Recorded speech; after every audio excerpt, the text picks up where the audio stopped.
Good morning.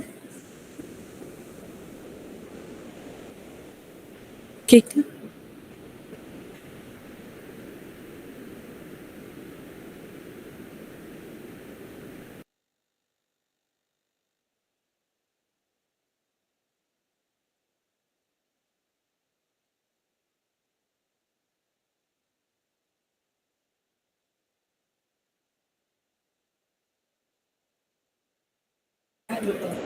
Good morning. Good morning, ma'am.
Good morning.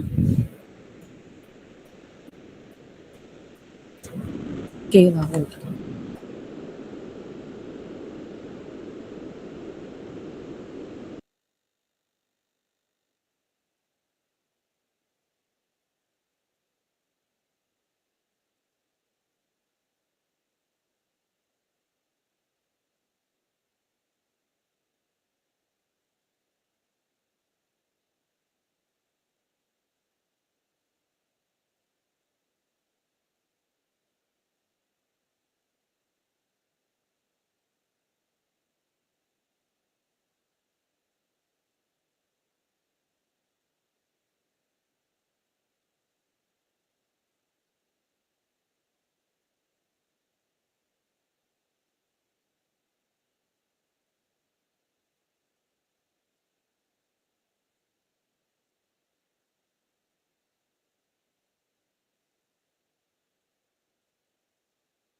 Oh,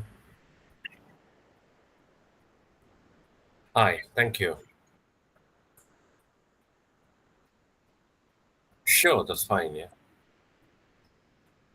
Thank you.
மறுபடியுமா ma'am நீங்கள் எங்கே இருங்க ma'am எனக்கு டென்ஷன் ஆகுது மேம் இல்லை நான்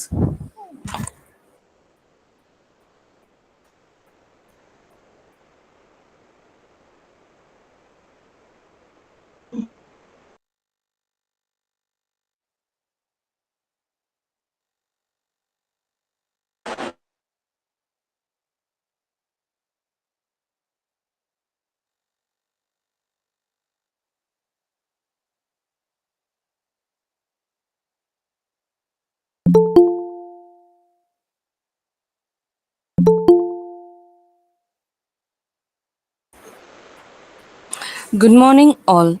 Welcome you for the International Virtual Conference on Applied Data Science and Intelligence Computing. Let's invoke God's blessing through a prayer song followed by a prayer.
Miss Anita, are you starting, Anita?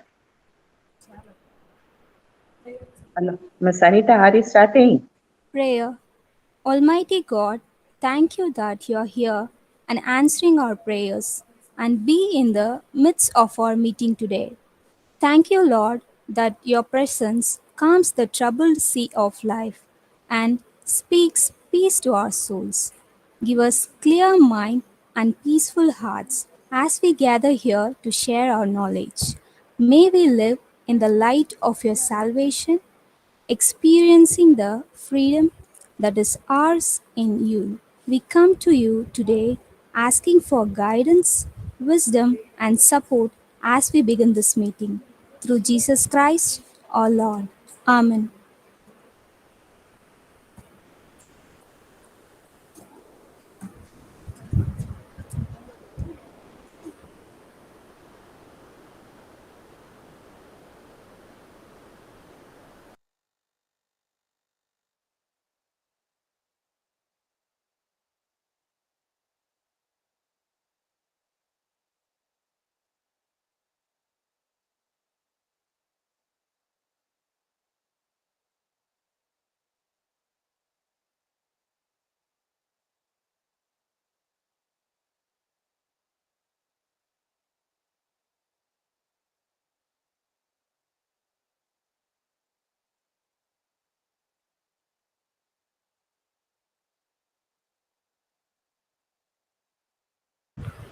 Now, I invite Ms. Anita Madonna M., the Head Department of Computer Application, to welcome the gathering.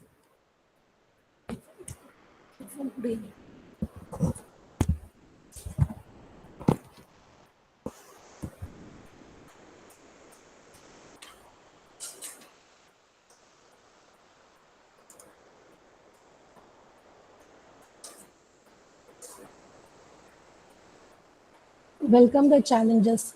Look for the opportunities in every situation. Learn and grow in wisdom, says Brain Tracy. Good morning to one and all. First and foremost, I thank God Almighty for this wonderful day.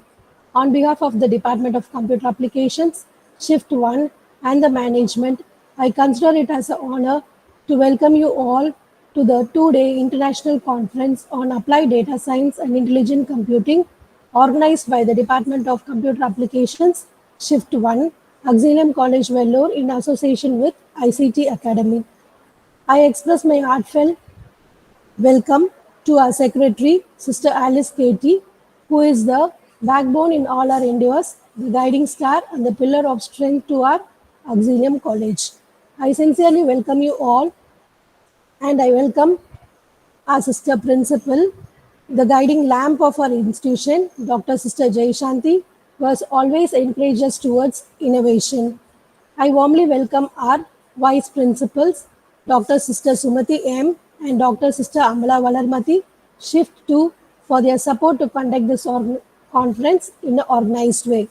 On behalf of our management, I cordially welcome the Chief Guest of Honor, Mr. Karthik Selvarathinam, Project Manager, Investment Bank, London, an eminent and knowledgeable person who has played various roles in the field of information technology.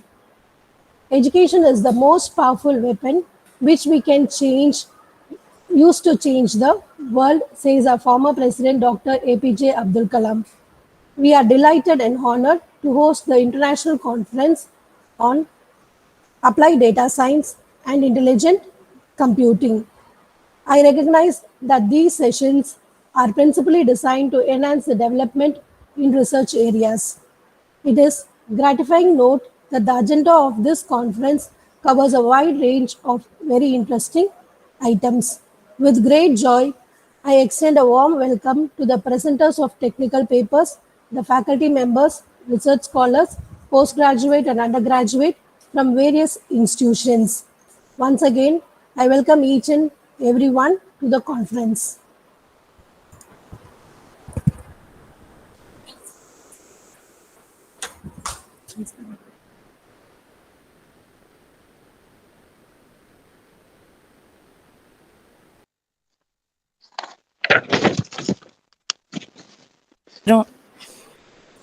Thank you, ma'am. I'd like to invite our college principal, Dr. Sister Jayashanti R., to give the felicitation address. Respected Chief Guest, resource persons, heads of the department, staff members, research scholars, and my dear students, good morning to each and every one of you. The today's world, which is rapidly progressing on modernization and digitalization, makes the educational institutions to recognize in order to face the challenges and to live through the new normal. Auxilium College, with its motto, Knowledge and Virtue, takes pride by walking hand in hand with the technology and creating a platform for the young minds to face challenges in the modern society. One such step is this international conference on applied data science and intelligent computing, organized by the Department of Computer Science and Applications in collaboration with ICT Academy. I am sure this conference will provide an opportunity for the international researchers, engineers, scientists, and specialists in various research and development fields of computer science and applications to exchange innovative ideas and technical expertise to move forward towards the technological advancements. It offers a platform for the global experts to gather and interact intensively on the topic of applied data science and intelligent computing. It is a great opportunity for the budding researchers to interact with the subject experts and to become more knowledgeable and innovative. Today, I want to say a special word of thanks to the members from ICT Academy. We have organized many programs in collaboration with the ICT Academy. May God bless them. I'm also happy to congratulate the staff and students of computer science and applications for organizing this conference that is from Auxilium College. May God share his abundance blessings. May Mary, the Queen of Auxilium, guide and bless all of you. So I wish you all the best once again and God's blessings on each and every one of you. Have an enriching day.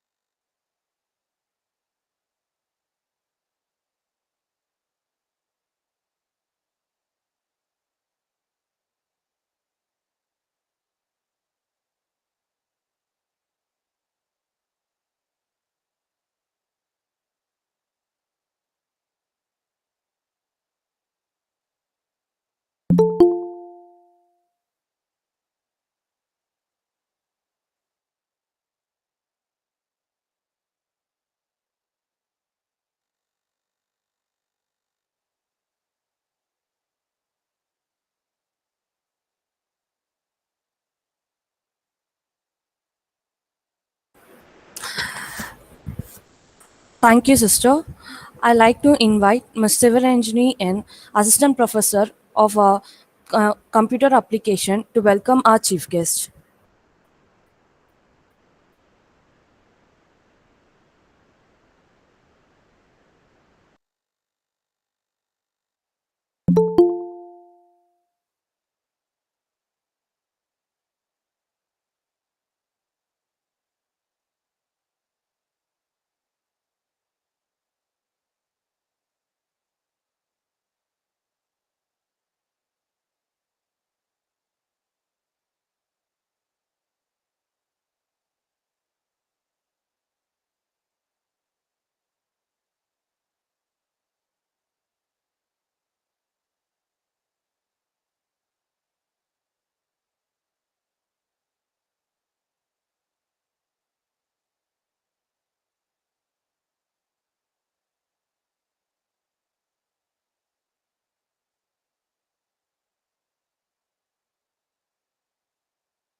All right. Thank you.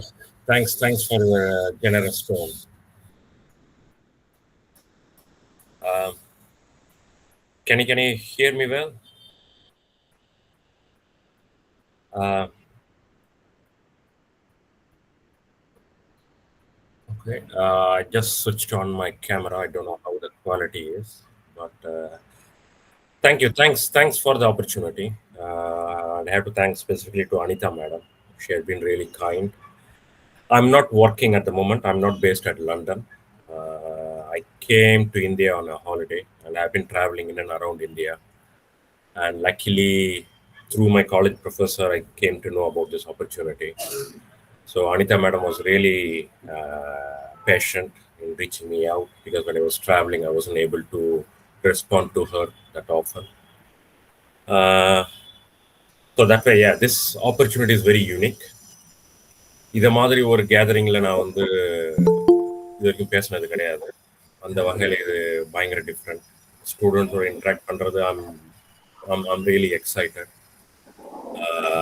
She had 2 or 3 ideas of way of engaging, but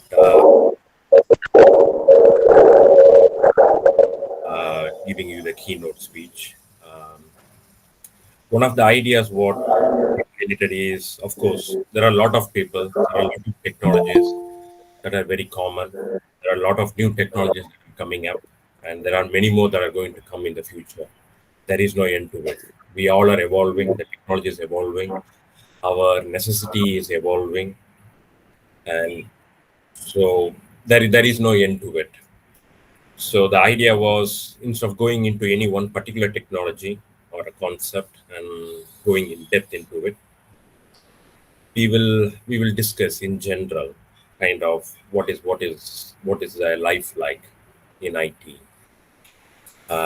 What are my learnings? What are my shortfalls? Where I had challenges? Where I let down people, or I've been let down by people. Those kind of more sharing a life experience. Of course, you are going to go through them, and everyone has their own unique perspective. But I share my.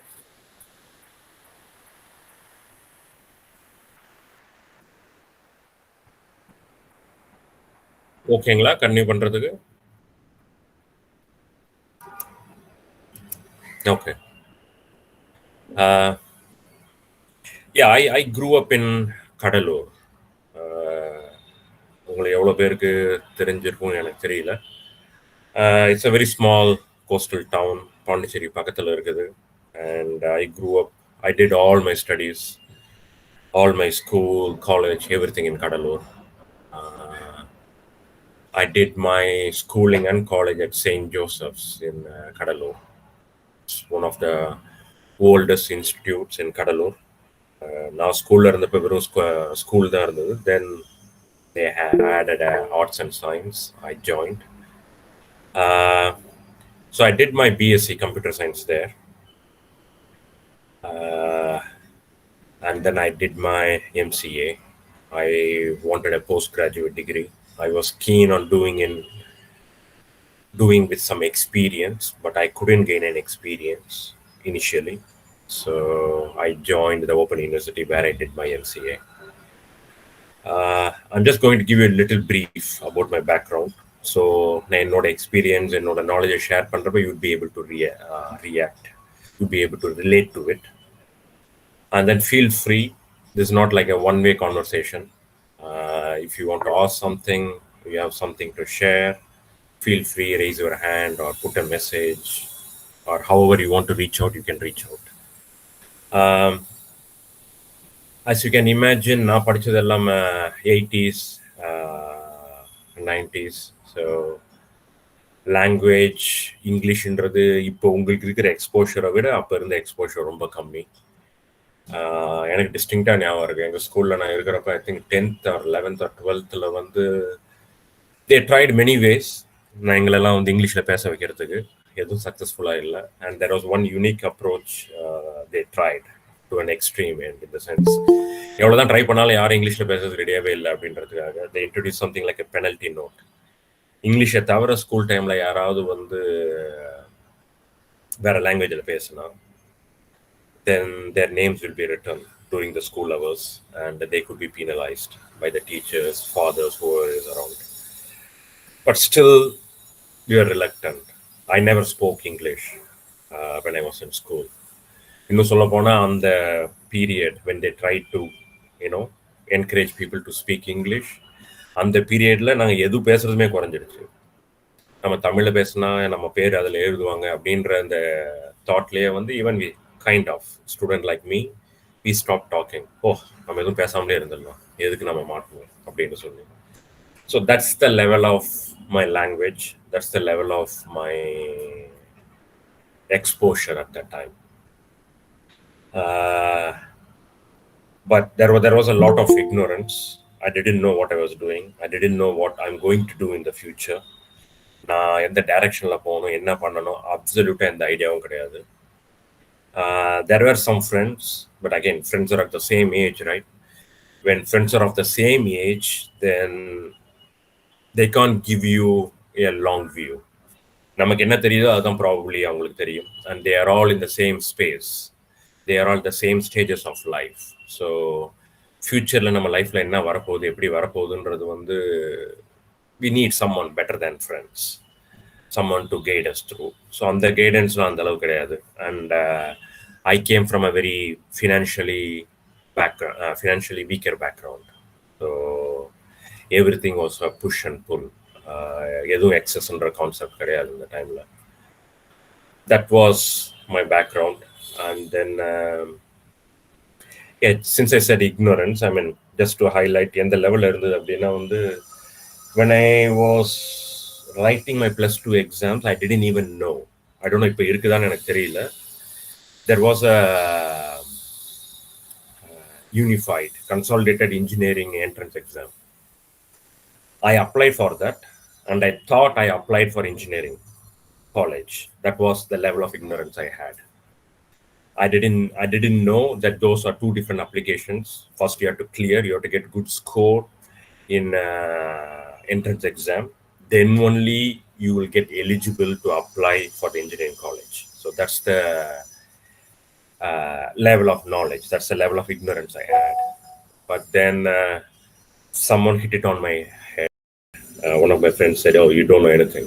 You're absolutely rubbish." You know, friends அந்த டைம்ல எப்படி பேசுவாங்களோ அது மாதிரி, உனக்கு ஒண்ணுமே தெரியல, utter waste, நீ entrance எக்ஸாமுக்கும் engineering காலேஜுக்கும் வித்தியாசம் தெரியாம போயிட்டு இருக்கிற நீ அப்படின்னு. That was like a slap on the face.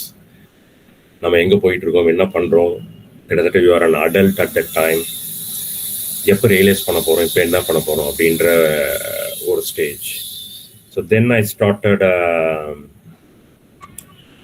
my graduation. I joined BSc.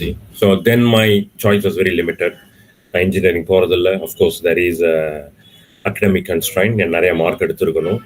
And then there is a financial constraint. அதுவும் கிடையாது. So then I said, okay, நான் படித்த ஸ்கூல்லே எனக்கு ஒரு காலேஜ் இருக்கு. I can try there. ஒரு டீசெண்டான மார்க் இருக்கு. ஸோ எனக்கு பிஎஸ்சி கம்ப்யூட்டர் சயின்ஸ் கிடைக்க சான்ஸ் இருக்கு. ஸோ ஈவன் அதுவும் நான் அந்த ஸ்டேஜில் டிசைட் பண்ணலை. It wasn't decided. அந்த அளவு நாலேஜும் இல்லை.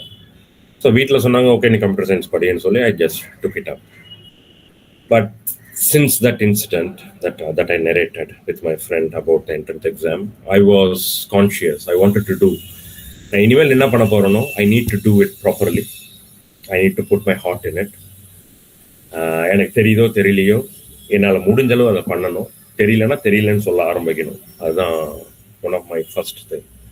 ஸோ நான் காலேஜ் ஜாயின் பண்ணேன். Again English was still a problem. But அதை தவிர எங்கேயாவது கான்செப்ட்ஸில், அது மேக்ஸாக இருக்கட்டும், இல்லை ப்ரோக்ராம் எதிர லாஜிக்காக இருக்கட்டும், இல்லை ஸ்டாட்டிஸ்டிக்ஸாக இருக்கட்டும், I was able to manage and I put little effort. ரொம்ப சூப்பர் டூப்பரெல்லாம் படித்தேன் அப்படின்லாம் சொல்ல முடியாது. But that awareness was there. And அந்த வயசுக்கே உரிய டிஸ்ட்ராக்ஷன்ஸும் இருந்தது. But I did my best. I was consistent. நான் 75%, 80% I was scoring. That was always there. And then I finished my graduation, and then I wanted to take a job. The situation was that, so I will go to Chennai. Kadalurla in Chennai போறது, it's a huge move. I had family there, but என்னோட choice wasn't to be with family. I realized, at that age, 21, 22, I should be able to support myself. But on the time, support பண்றதுக்கு myself-னாலும் you can have the will, but you don't have the means to it. Financially, you have to stay somewhere by yourself in Chennai. And then அங்க 3 meals comfortable சாப்பிட்றதுக்கான situation இல்லை. So I took up some jobs. I joined an institute, computer institute. I started teaching people there. So on one side, I started learning Java and other things. Other side, I started teaching students. So one side, with my mother's help, I was studying. On the other side, I want to, meet my expenses. I don't want to take money from my parents. I was conscious at that time. So I was working, and I was getting, I think my first salary was 1,800 or 1,900 was my first salary. சென்னையில் உங்களுக்கு தெரியும்னா வண்ணாரப்பேட்டை அந்த ஏரியாவில் தான் நான் இருந்தேன். அந்த ஏரியாவில் தான் நான் ஒர்க் பண்ணிட்டு இருந்தேன். ஸோ ஸ்டூடெண்ட்ஸும் அந்த பேக்ரவுண்டில் தான் வருவாங்க. So that's where I did. And then I started going for interviews in Chennai. Of course, Chennai is a big city, very different from the towns, even like Kadalur, Vellore, anywhere you are used to it. So, like most of the people who are coming from the small town, there are some apprehensions, some doubts. அந்த அளவு confident இல்லாத ஒரு initial ஸ்டேஜஸ்ல when I'm approaching the companies or employers, when I have to speak to the HR or anyone in the company. But like anything, the necessity was driving me. I have to crack in. I have to get into the company. I have to prove myself. I can do the job, but the biggest challenge was how I'm going to connect to them. How can I convince them? How can I say it in words? Because I was never a person who can talk a lot. என்னால் வந்து எனக்கு இது தேவைன்னு சொல்லி தெளிவாக சொல்கிற மாதிரி நான் வளர்ந்தது கிடையாது. அதை மாதிரி நான் சொன்னது கிடையாது. எனக்கு இதுதான் வேணும்னு எங்கேயுமே நான் சொன்னது கிடையாது. ஸோ அந்த பேக்ரவுண்டில் வந்த ஒரு ஸ்டூடெண்ட், ஒரு கிராஜுவேட் எப்படி வந்து ஒரு எம்ப்ளாயரை கன்வின்ஸ் பண்ண முடியும்? Those were all the challenges. So then you start kind of interacting with people. கொஞ்சம் இங்கிலீஷ் எங்கேயாவது படிக்கிறது, அது நியூஸாக இருக்கலாம், இல்லை மேகசின்ஸாக இருக்கலாம், இல்லை நியூஸ் பேப்பராக இருக்கலாம். And then kind of giving away the shyness. போயிட்டு போகுது, தப்பாக பேசுகிறோம், இதில் என்ன இருக்குது? So that's where it started. And there are multiple levels. I think even today, that's the culture. You have a written test, you have a group discussion, you do it.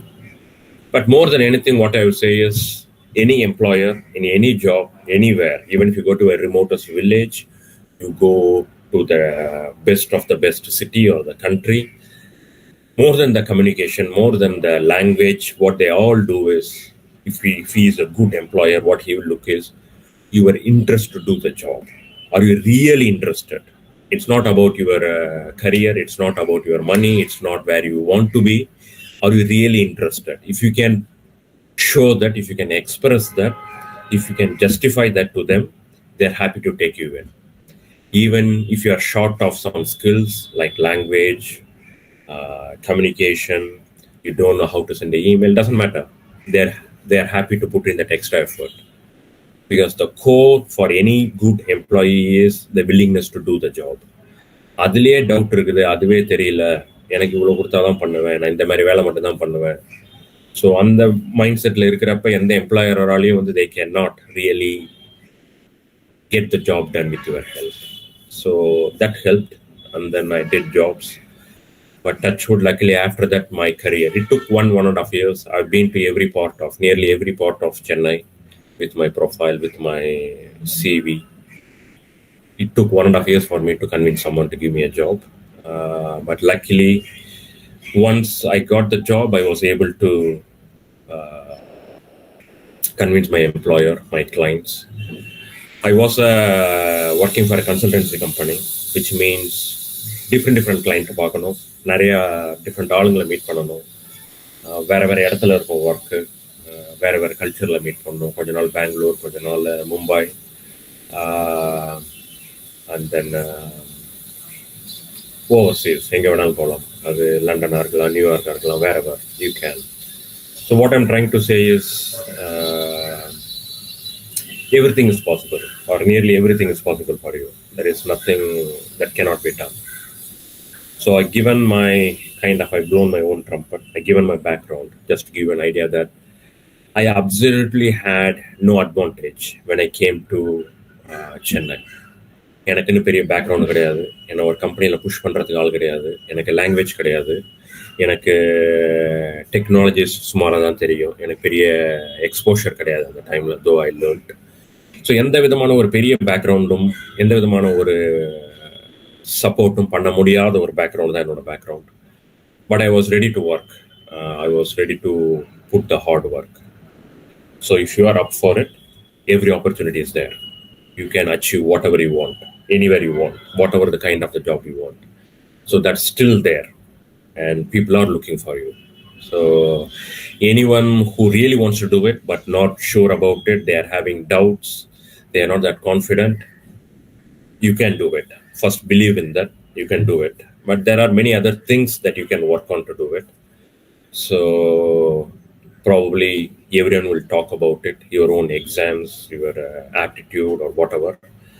And communication is one thing. இப்போ எங்கே போனாலும் எல்லாரும் சொல்லுவாங்க எல்லாரும் நல்லா communicate பண்ணணும் அப்படின்னு. I will just add few words about it and then few things, some bullet points. And then I will say probably the way I've seen it. I worked like now 21 years now in the field. So நான் இந்த ஜாபுக்கு வந்தப்ப எனக்கு இருந்த views இப்போ எனக்கு கிடையாது.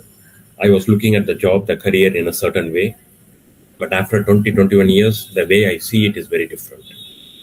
So I will share a few bullet points on that and then few things for you to progress, to further மேலே போகணும், career establish ஆகணும் அப்படின்னு இருந்துச்சுன்னா அதுக்கு என்னென்னலாம் what I feel.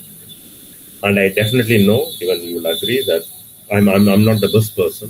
There are much more people who have achieved. There are people who have come from a much challenging background. But I'm just sharing what I've gone through. So if it's of any help to you, I will be more than happy. So first initial few years, it depends where you're coming from, what you're doing.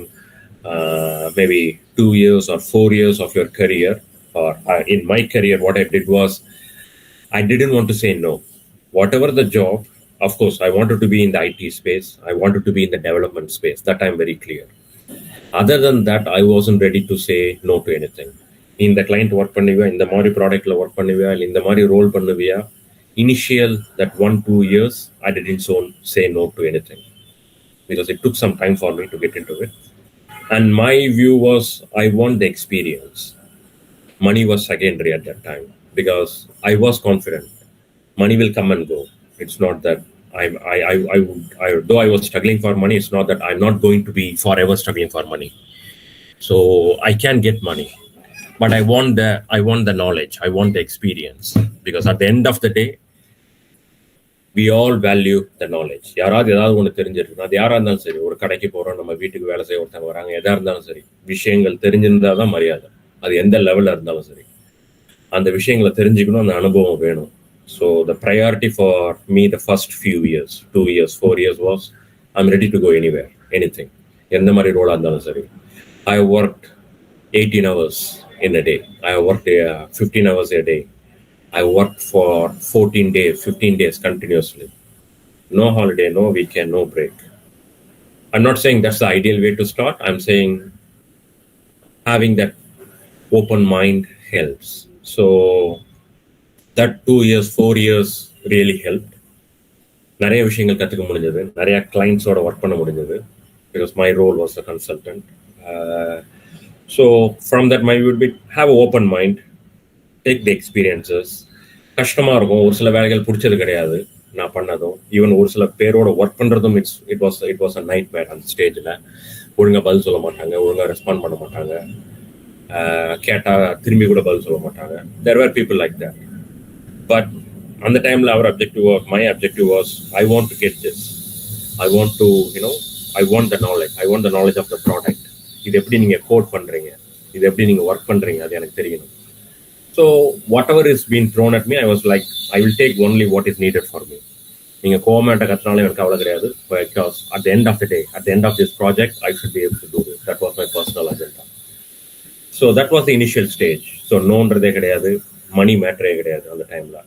So I needed it for the basic, but I wasn't really conscious of making money. I was conscious of learning things. Then came this kind of the second stage where I would say that I started becoming selective. எனக்கு என்ன தேவையோ நான் அதுதான் பண்ணுவேன். எனக்கு இந்த மாதிரி ஒரு ரோல் தான் வேணும்.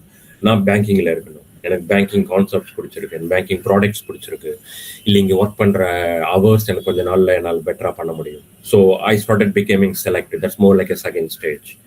That's like from 4 years to 10 years or 15 years, depending on, where you are. And then that stage, money was really, really important for me. எனக்கு மணியும் தேவை, எனக்கு நாலேஜும் தேவை, மணியும் தேவை. So that was more of an accumulation stage. So how can I accumulate money? How can I, kind of take me to the next stage? And it's not just about, getting a big salary. There are other things to life as well. You want to experience, you want to go around the world, try something new. It's not all about food or drinks or movie. So there is life beyond that. Maybe ஒரு பெரிய மவுண்டனை drug பண்ணுறதோ இல்லை நமக்கு பாஷை தெரியாத ஒரு ஊரில் போயிட்டு can we survive for 2-3 days right from ordering food, அந்த மாதிரியான ஒரு எக்ஸ்பீரியன்ஸ். நம்ம போகாத ஒரு வெதர் இருக்கிற ஊருக்கு போகிறது. ஸோ அது மாதிரி life has many dimensions. So அந்த டைமென்ஷன்ஸ் எக்ஸ்பீரியன்ஸ் பண்ணுறது. And at the same time you are also being conscious. எத்தனை வயசு வரைக்கும் நம்ம வேலை செய்ய போகிறோம்? நம்மளோட பேரண்ட்ஸ், நம்மளோட ரிலேட்டிவ்ஸ், நம்மளோட ஃப்ரெண்ட்ஸ், ஒரு சில பேர் ஃபேமிலிஸ்லாம் நம்ம பார்த்துருக்கோம். There are people who are working. They are working for 20 years, 30 years, 40 years, 50 years. They have been working. But moment someone stops working, can they lead a decent life the way they have led? Of course, government jobs கிடைக்குது அப்படின்னா that's a different thing. You have a comfortable pension. But again, இப்போ வர government ஜாப்ஸ்ல நிறைய இடத்துல comfortable pensions கிடையாது, because it's not affordable. IT பேக்ரவுண்டில் இருக்க போகிற யாருக்கும் கவர்மெண்ட் ஜாப்ஸ் கிடைக்கிறதுக்கான பாசிபிலிட்டிஸ் ரொம்ப கம்மி. There is only a smaller window. So எல்லாம் ப்ரைவேட்டில் தான் போகிறோம். ப்ரைவேட்டில் இருக்கிறப்ப today they will serve you, but tomorrow they don't care, they don't need you. That's the fact. இப்போ எனக்கும் அதுதான் சுச்சுவேஷன். எத்தனை வருஷம் ஆனாலும் சரி, எவ்வளோ எக்ஸ்பீரியன்ஸ் இருந்தாலும் சரி, if they decide they don't need you for the project, you are out. That's the culture. That's the way that industry operates. Whether you like it or not, you should be able to withstand yourself. So withstand yourself in the sense what? So இன்னும் கொஞ்சம் ப்ராக்டிக்கலாக அதை சொல்லணும் அப்படின்னா, என்னை பொறுத்த வரைக்கும், once I started learning, once I started knowing the industry, my first view was okay. நான் பேச்சுலராக இருந்தாலும், ஒரு ஃபேமிலியாக இருந்தாலும், எனக்கு ஒரு 3 months எனக்கு வேலையே போனாலும் சரி, I should be able to live off my money. Or maybe 6 months or for a year. Okay, எனக்கு ஆகிற எக்ஸ்பென்சஸ் இவ்வளோ. So I will make a nice little pot of money. அது ஒரு பேங்க் டெபாசிட்டாக இருக்கலாம், அது கேஷாக இருக்கலாம், எங்கேயாவது இருக்கலாம், something easily reachable. So you keep something aside. So these things are very simple. எல்லாராலும் பண்ண முடியும். அவங்க செலவுக்கு தகுந்த அமௌண்ட்டை தான் வைக்க போகிறோம். எல்லாரும் பெரிய அமௌண்ட்டை வைக்கணும்னு அவசியம் கிடையாது. And this gives you the confidence, this gives you the freedom. ஃப்ரீடம்னா எப்படி சொல்ல வரேன்னா, since I work this long, I seen people, என்னை விட சீனியர்ஸும் பார்த்துருக்குறேன், என்னை விட ஜூனியர்ஸும் பார்த்துருக்குறேன். எத்தனை வருஷம் ஒர்க் பண்ணியிருந்தாலும் சரி, still there are people who don't know how to manage their finances, how to manage their life, how to manage their money. The downside of it is they're always panicking, they always worry. And இப்போ சொன்னீங்களா ID ஃபீல்டில் ஃபிசிக்கலாக work பண்ணுறது கிடையாது. ஃபிசிக்கலாக லேபராக work பண்ணுற jobs நிறையா இருக்குது. ஒரு சில ஃபார்மாஸில் இருக்குது, ஒரு சில சிவில் கன்ஸ்ட்ரக்ஷன் இண்டஸ்ட்ரியில் இருக்குது. ஸோ ஐடியில் அந்த ஃபிசிக்கல் இது கிடையாது. ஆனால் இன்னைக்கு இருக்கிற ஸ்டாட்டிஸ்டிக்ஸ் பிரகாரம் பார்த்தீங்கன்னா probably high death 40s, 50s எந்த இண்டஸ்ட்ரியில் இருக்குது அப்படின்னா, இக்னோரிங் த ஆக்சிடென்ட்ஸ் எங்கே வேணால் இதில் வேணால் நடக்கலாம். எதில் இருக்குது அப்படின்னா ஐடியில் தான் இருக்குது. Because of the way we live the life. எதுக்கு இம்பார்ட்டன்ஸ் தரணுன்றது யாருக்கும் பெருசாக தெரியல. If you're going to be purely driven by money, greed, then yeah, you are going to pay for it. Too much stress, too much less happiness. So anyway, coming back to our point. So second stage, try to focus more on your strength. And then future என்ன தேவைன்றதை யோசிங்க. First 2 years, 3 yearsல enjoy whatever you wanted to do. சின்ன குழந்தையிலேருந்து எனக்கு அது பண்ணணும் இது பண்ணணும்னா you enjoy. That's my advice I give to my nieces and nephews as well. But second stage வரப்ப start thinking, okay, there are so many options now. You can go to Google, you can reach out to people, you can ask. ஒரு mutual ஃபண்டாக இருக்கலாம், இல்லை மார்க்கெட்டில் index ஃபண்டாக இருக்கலாம், இல்லை simple எஃப்டியாக இருக்கலாம், இல்லை ஒரு ப்ராப்பர்ட்டியாக இருக்கலாம், ஏதோ whatever you invest.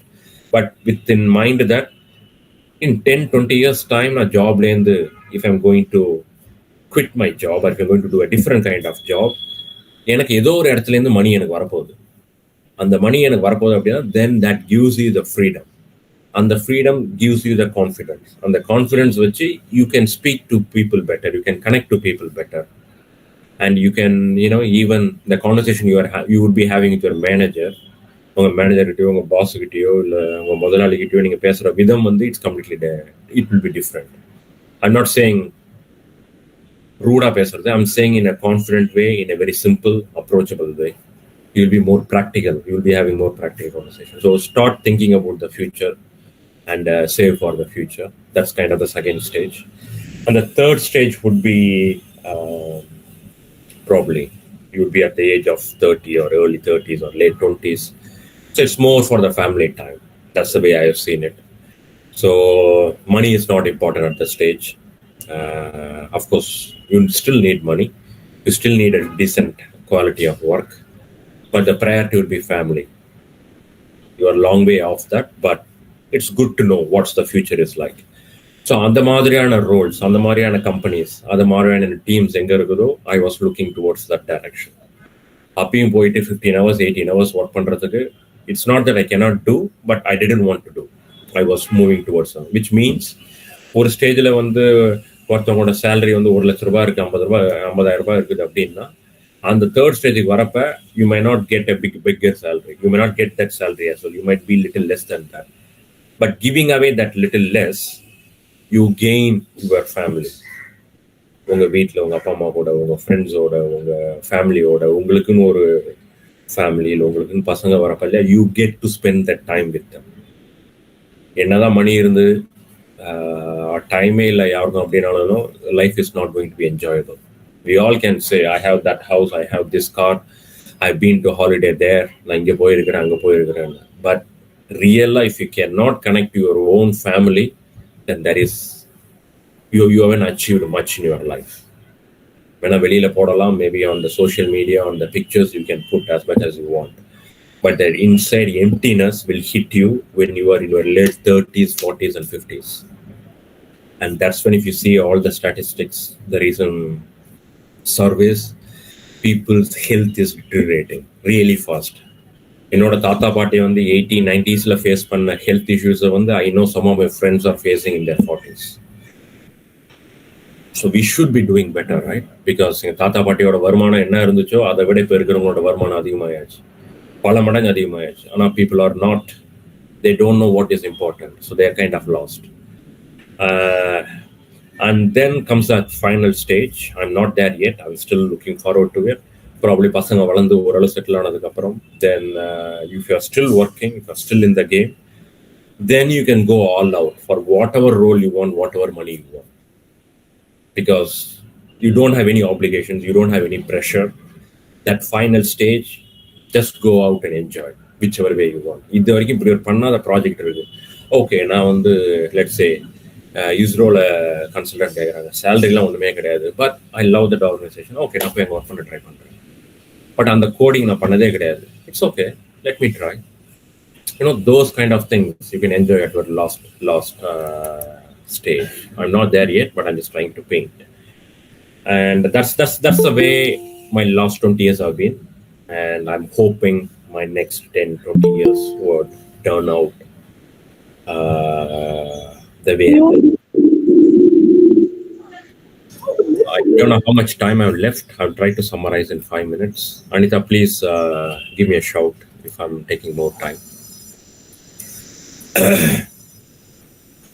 And just mention 2 or 3 more points. It would be very hard. I mean, it's always good to have someone to guide you. Friends are good, but like I said, friends are of the same life stage. Yeah, so try to reach out to the people who are in age-wise, experience-wise better than you. And உங்களுக்கு யாராவது அப்படி தெரிய வந்தாங்கன்னா, try to cherish them. It's much more valuable. அது உங்களுக்கு தெரியாது, இந்த ஸ்டேஜில் உங்களுக்கு தெரியாது, but if you can hold on to them. என்னோட ஏஜ் ஆஃப்டர் 10-20 இயர்ஸ் நீங்கள் வரப்ப இல்லையா, you can really see the difference.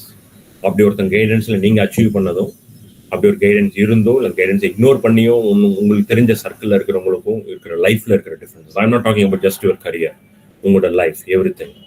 It will be very different. You will have a much more fulfilled life, much more happier life.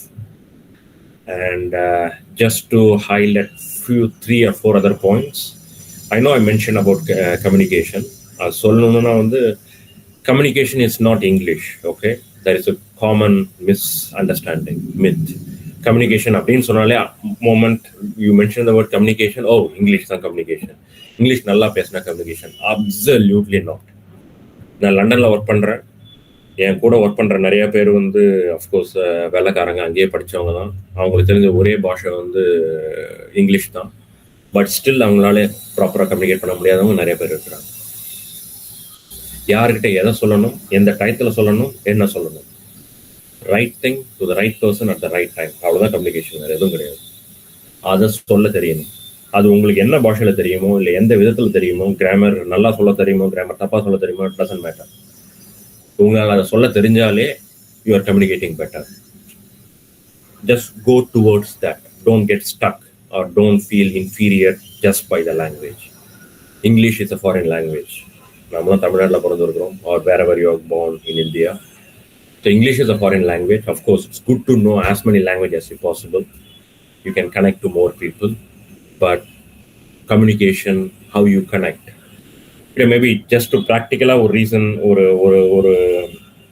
ஒரு எக்ஸாம்பிளோட சொல்லணும், நான் லாங்குவேஜுக்கும் கம்யூனிகேஷனுக்கும் எப்படி differentiate பண்ணுறேன் அப்படின்னா. So there is a project that's been going on. இப்போ நான் work பண்ணுற இடத்துல, let's say it's a big bank. There are traders. ட்ரேடர்னா ஒன்றும் இல்லை, நம்ம ஊரில் சந்தையில் இருப்பாங்க இல்லைங்களா, அது மாதிரி தான். பட் நம்ம ஊரில் கத்திரிக்காய் வெண்டைக்காய் வாங்குறாங்கன்னா அங்கே எங்களுக்கு வாங்க போகிறது என்னென்னா, தே பை கரன்சிஸ். ஒரு ட்ரேடர் உட்காந்து இந்தியன் ருபீஸ் வாங்குவார், இன்னொரு ட்ரேடர் உட்காந்து US டாலர் வாங்குவார். ஸோ இவங்கெல்லாம் அப்படி வாங்கிட்டு இருப்பாங்க. ஸோ இவங்களுக்கு ஒரு சாஃப்ட்வேர் தேவை, அந்த சாஃப்ட்வேரை தான் மேனேஜ் பண்ணுறோம். அவங்களுக்கு தேவையான ப்ராஜெக்ட்ஸ் பண்ணித்தரோம், சேஞ்சஸ் பண்ணித்தரோம். இதுதான் என்னோட ரோல், ப்ராஜெக்ட் மேனேஜ்மெண்ட். அப்படி பண்ணுறப்ப என்னன்னா, நிறைய கரன்சிஸ் இருக்குது உங்களுக்கு. யூ கேன் விஷுவலைஸ் கண்ட்ரி, ஒரு கண்ட்ரிக்கும் குவைட் பாசிபிளி ஒரு கரன்சி இருக்குது. So there are hundreds of currencies in the world. But எல்லாரும் எல்லா கரன்சியும் வாங்குவாங்க. இப்போ நீங்கள் இங்கேருந்து லண்டன் போக போறீங்க அப்படின்னா பவுண்ட் வாங்குவீங்க, நீங்க இங்கேருந்து சிங்கப்பூர் போக போறீங்கன்னா சிங்கப்பூர் டாலர் வாங்க. ஸோ எல்லாருக்கும் அந்த கரன்சி தேவைப்படும், depending on what they are doing. So அதுதான் இந்த பேங்கோட process. So just to give a practical example, கம்யூனிகேஷனா என்னன்னு சொல்லி. ஸோ நாங்கள் பண்ண ப்ராஜெக்ட்ல ஒரு சின்ன சேஞ்ச் பண்றோம், ஒரு ஃபங்க்ஷனாலிட்டி, ஒரு ஸ்க்ரீன் ஒன்று பண்றோம், ஒரு அப்ளிகேஷன். அது யாருக்காக பண்றோம் அப்படின்னா, சிங்கப்பூர்ல இருக்கிற ஒரு ட்ரேடருக்காக, சிங்கப்பூர் டாலர்ல யூஸ் பண்ற ஒரு ட்ரேடருக்காக பண்றோம். சேஞ்ச் பண்ணியாச்சு. சாட்டர்டே சண்டேல லைவ் போயாச்சு. மண்டே அவங்க யூஸ் பண்ண வராங்க. அவங்க மண்டே வந்து நான் லண்டன்ல இருக்கிறதுனால it is Sunday midnight எனக்கு. So it goes. ஸோ அந்த கம்யூனிகேஷன், அந்த சேஞ்ச் போகுதுன்னு சொல்றது நம்ம எப்படி கம்யூனிகேட் பண்றோன்றதுதான். என்னோட ரியல் மேனேஜர், பிசினஸ் மேனேஜர் எங்க இருக்காங்கன்னா லண்டன்ல தான் இருக்கிறார். ஸோ என்னோட சாய்ஸ், நான் கம்யூனிகேட் பண்றப்ப என்னன்னா, என்னோட பிசினஸ் மேனேஜர் லண்டன்ல இருக்க ஒரு மெசேஜ், இந்த சேஞ்ச் பண்றோம், இந்த ஸ்கிரீன்ல சேஞ்ச் பண்றோம், இது சிங்கப்பூர் டாலர் அஃபெக்ட் பண்ணும் இப்படின்னு நான் சொன்னா, it's in a way it's enough. அவரு தான் வந்து எனக்கு பே பண்றாரு. He is the paymaster. அவர் ஹாப்பியா இருந்தானா எல்லாருமே, every IT project will run happily. So I could have stopped there, that's a choice. But what we did was, we didn't stop there. We said okay, இந்த change பண்றோம், he is the one who is paying for it. So we will tell him, the London big boss. But இதை use பண்ண போறது யாரு? சிங்கப்பூர்ல இருக்கிறவங்க. So அவர் reach was, so we need to inform them. So Singapore yaar irukkrangalo, 1 week before we arranged a call, and then we said that, hey, we are doing this for you, but the request came from so and so. So நீங்க புரிஞ்சுக்கோங்க, இதுதான் நாங்க பண்றோம், இப்படிதான் இது வேலை செய்யும். And then they had to understand it, react and ask question. So the right thing was conveyed, to the right person it was conveyed, and at the right time, not at the last minute. Hey, we released it, நீங்க use பண்ணிக்கோங்க அப்படி சொல்லல. We gave them 1 week time, and at the right time it was done. Do you know the benefit of that? So that thing went live. It was Sunday night. Since we had the conversation, there was a bug. One part of the screen wasn't working. or நாங்க எப்படி work பண்ணணும்னு நினைச்சோமோ அவங்க எப்படி work பண்ணணும்னு நினைச்சாங்களோ அது வேற. So அதனால அதில் ஒரு இஷ்யூ ஆச்சு. இந்த கால் நாங்கள் நடத்தலைன்னா issue would have escalated straight away to the top management, which means more pain at every level. But since we had a call, we both exchanged information. They didn't escalate it. They held on to it. நாங்கள் morning 7 o'clock login பண்ணுறப்ப they told us, and immediately we responded, and they were happy with their response, and the whole thing was managed a lot easier. Apdi illana, it would have been a disaster, because what we are discussing here is in millions of dollars or rupees. So that's one practical example I tried. I don't know if you have any questions. I can try to come up with more examples. So there, it's not about the language. ஏன்னா சிங்கப்பூர்ல உட்காந்துருந்த எல்லாருக்கும் வந்து English தான் first language கிடையாது. There were some Chinese people, there were some Hong Kong, there were some people from Japan. They were all sitting there. So it's not always about, and even especially when you're going in an international call, language barrier will be always there. Grammar mistakes will be done. The way you speak English, தோ நம்ம பேசுறது எல்லாமே வந்து British English, but ஆனால் அதே நம்ம பிரிட்டனில் வந்து பேசுனீங்கன்னா the language, the words they use will be very different. அதே காலில் அமெரிக்காவில் ஒருத்தர் இருந்தாங்கன்னா the language will be different. ஃப்ரான்ஸில் ஃப்ரெஞ்ச்லேயே ஒருத்தர் படிச்சிருக்கிறாரு, அவர் இங்கிலீஷே தெரியாது, நம்மள மாதிரி அவர் இங்கிலீஷ் ஆஃபீஸில் சேர்ந்ததுக்கு அப்புறம் தான் பழகி பேசுறாரு அப்படின்னா அவர் பேசுகிற இங்கிலீஷ் வேறையா இருக்கும். So communication is not about English. Communication is saying the right thing to the right person at the right time. So keep that in mind. It's all about, making sure everyone, the right person knows the right thing so that things don't go in a haphazard way. And the last thing, I think, I mentioned other things like look for good people, cherish them, nourish them. நம்ம ஊரில் முன்னாடி சொல்லுவாங்களே அந்த துஷ்டனை கண்டா தூர விலகுன்னு. இப்போ அந்த proportion of துஷ்டம், முன்னாடி அந்த காலத்தில் வந்து தேவையில்லாத ஆளுங்களை துஷ்டங்கன்றது வந்து ஐ திங்க் தே வேற மைனாரிட்டி, ஸோ ஒதுங்கினா போதும். But I think now they are no more a minority, there are lot of people. So அவங்ககிட்ட ஒதுங்கினா மட்டும் பத்தாது, you need to find the real genuine people work பண்ணுறது. நீங்கள் ஒர்க் பண்ணுறப்ப உங்களோட மேனேஜர்ஸாக இருக்கலாம், உங்களோட சீனியர்ஸாக இருக்கலாம். ஈவன் இதுலேயே சொல்லணும்னா சம்டைம்ஸ், இப்போ நான் சொன்னேன் இல்லையா, இந்த நான் சொன்ன எக்ஸாம்பிள்லே, ஈவன் என்னோட manager he could question me. There are managers who question, நீ லண்டனில் இருக்கிறவங்க தானே இமெயிலில் ஒரு இன்ஃபர்மேஷனை பாஸ் பண்ணணும், எதுக்கு நீ தேவையில்லாமல் சிங்கப்பூரில் இருக்கிறவங்கள்ட்டெல்லாம் பேசிகிட்டு இருக்கிறாங்க. இப்படி கேட்ட மேனேஜர்ஸும் இருக்கிறாங்க சினாரியோஸ்க்கு. So they are one type. They want to just stick to their own circle. And there are other managers who said that, oh, that's really good, நீ பண்ணுறது நல்ல விஷயம், நீனா அந்த திங்க் பண்ணி இஷ்யூனா யாருக்கு வரும், அதை எப்படி மேனேஜ் பண்ணலாம் அப்படின்னு இன்னைக்கே ஒரு ரிலேஷன்ஷிப் அவங்களோட கிரியேட் பண்ணுற, யூ ஆர் குட் அப்படின்னு சொன்ன நல்ல விதமான மேனேஜர்ஸும் இருக்கிறாங்க. இது ரெண்டுமே சொல்லாத சைலண்டாக இருக்கிற மேனேஜர்ஸும் இருக்கிறாங்க. ஸோ இப்படி இருக்கிறப்ப I like to spend more time with the positive manager. யார் என்கிட்ட வந்து நீ பண்ணது நல்ல விஷயம், நீ பண்ணு அப்படின்னு சொல்கிறாங்களோ, ஐ லைக் டு ஸ்பெண்ட். நீ பண்ணது தப்பு, நல்ல விஷயமா இருந்தாலும் இது பண்ணணும்னு அவசியமே இல்லைன்னு யார் டிஸ்கரேஜ் பண்ணுறாங்களோ, it's not that I can move away from them. ஏன்னா நீ கம்பெனியில் ஒர்க் பண்ணுறப்ப it's not a choice. So you have to still stick with them. You have to stick with them for 6 months, 1 year, whatever. But you kind of work with them. You try to make them understand. Sometimes அவங்க understand பண்ணவே மாட்டாங்க அப்படின்னாலும் you continue with it because it is giving good result to you. And yeah, look for new experiences. Don't just restrict yourself to biryanis, movies, and mobiles and social media. Go out. Just enjoy. There are so many things, and though you would have heard a bit of my life, I started nowhere. English பேசுறதுக்கு எனக்கு பாசிபிலிட்டியே கிடையாது. English பேசணும்னா எனக்கு வெறுத்து கொட்டும்.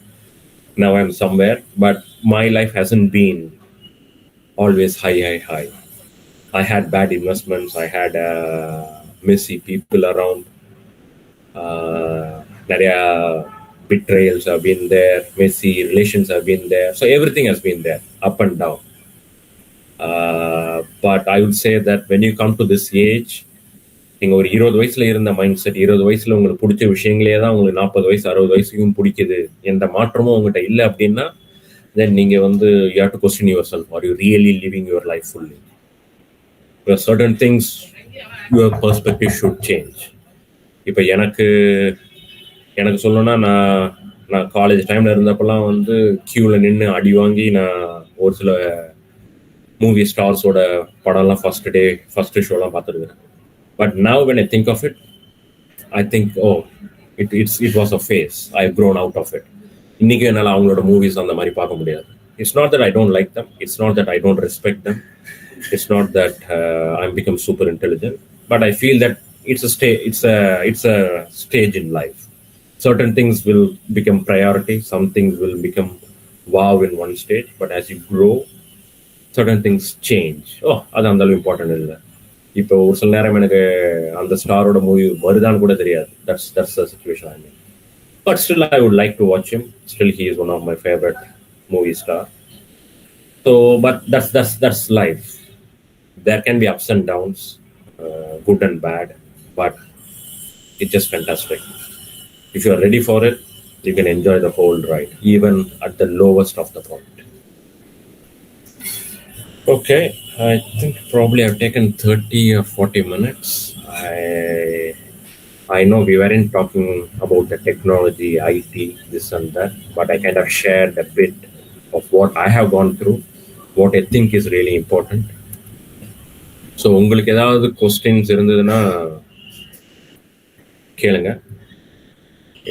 In general or anything in specific, I can answer, say in another 5 minutes or something.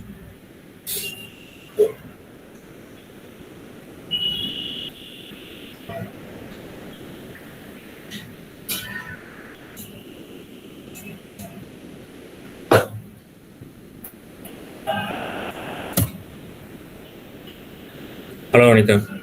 Anything? I don't know. I can't see the full screen, but if you have anything, or whoever is coordinating, if you want to ask anything, you can ask. தமிழாக இருந்தாலும் சரி, ஹிந்தி எனக்கு அந்தளவு தெரியாது. Unfortunately எனக்கு தெரிஞ்சது 2 language தான், which I still repent. மற்ற லாங்குவேஜ் நான் பேச ட்ரை பண்ணால் எல்லாம் சிரிப்பாங்க. So you can ask if you have anything.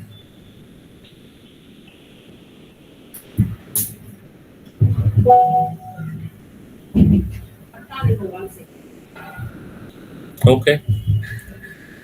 Thank you. Thanks everyone. Thanks Anita. Thanks for giving me this opportunity. And I will share my email ID to Anita madam. And if you have any questions, if you want to reach out to me, you can ask my email ID. However I can help you, I can help you.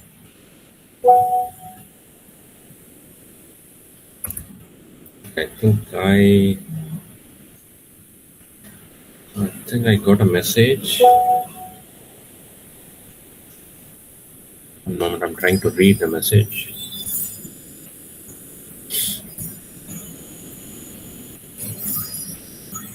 Oh, improve your coding skills.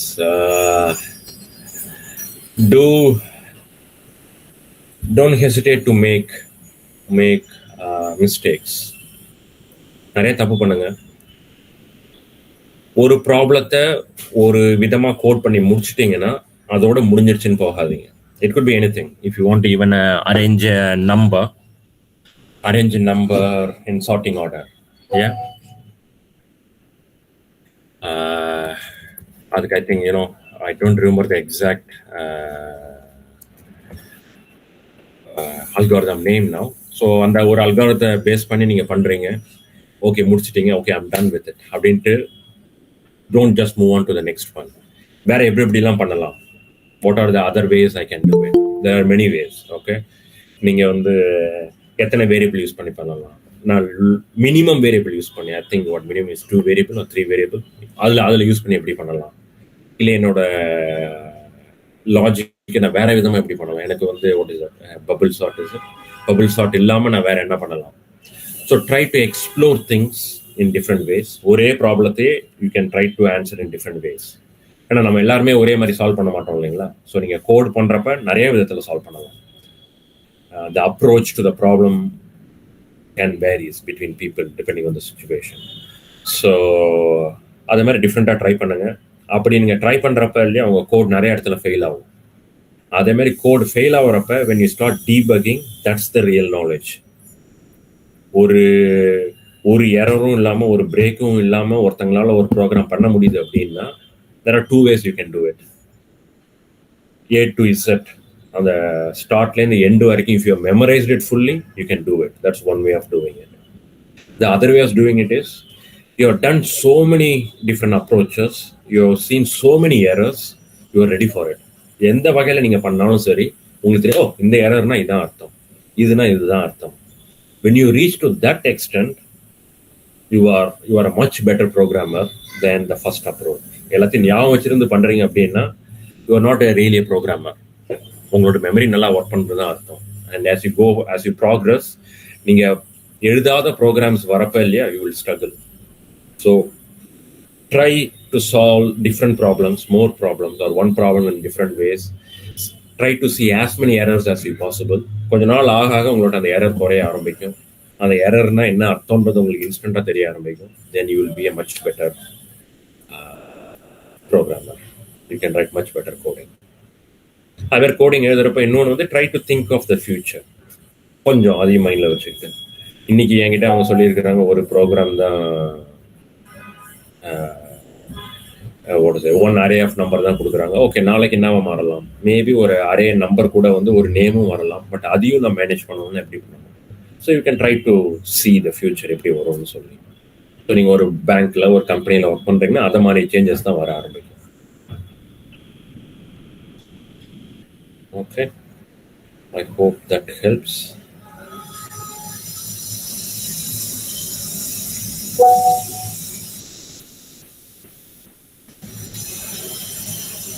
Okay, thank you everyone. Yeah, like I said, try to learn as much as possible and be a responsible human being. Just உங்களோட world மட்டுமே இருக்காதீங்க and try to move on.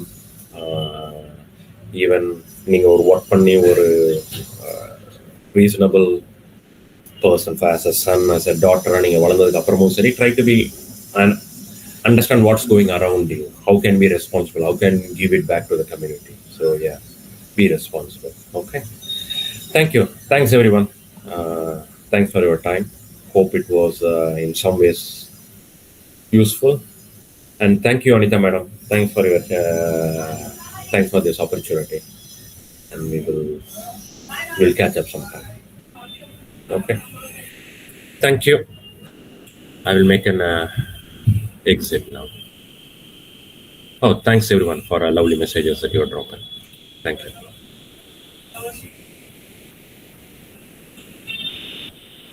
Sir, kindly wait for a few minutes, sir. Okay.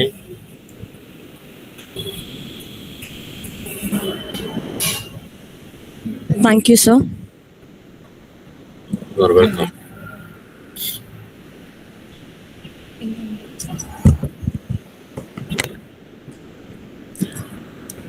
The essence of all beautiful heart is gratitude.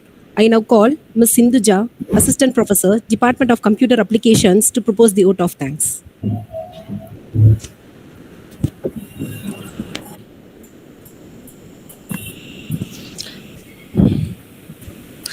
Good morning, all. It gives me an immense pleasure to deliver the vote of thanks.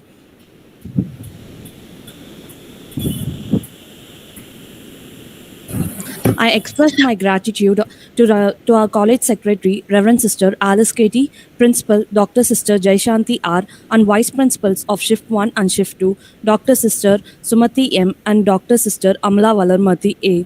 Our special thanks to our chief guest, Mr. Karthik Selvarathinam, Project Manager, Investment Bank, London, UK. Sir, your talk was really motivation. Your growth from a rural background to a project manager and the roles you played in the IT field with all the struggles will make everyone struggling to become a successful with hard work and getting updated. We take your words to heart. You believe you can do it. Thank you, sir. I thank our technical support team, Mr. Suresh and Mr. Pradeep. I would like to thank and welcome all the participants. I conclude by saying once a great man whispered, feeling thankfulness and not expressing it is like wrapping the present and not giving it. Thank you all.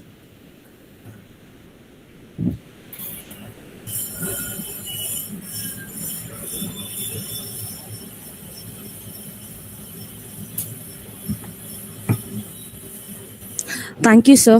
You can leave, sir. Thank you. You have a good day. Thanks. Bye. Thank you, sir.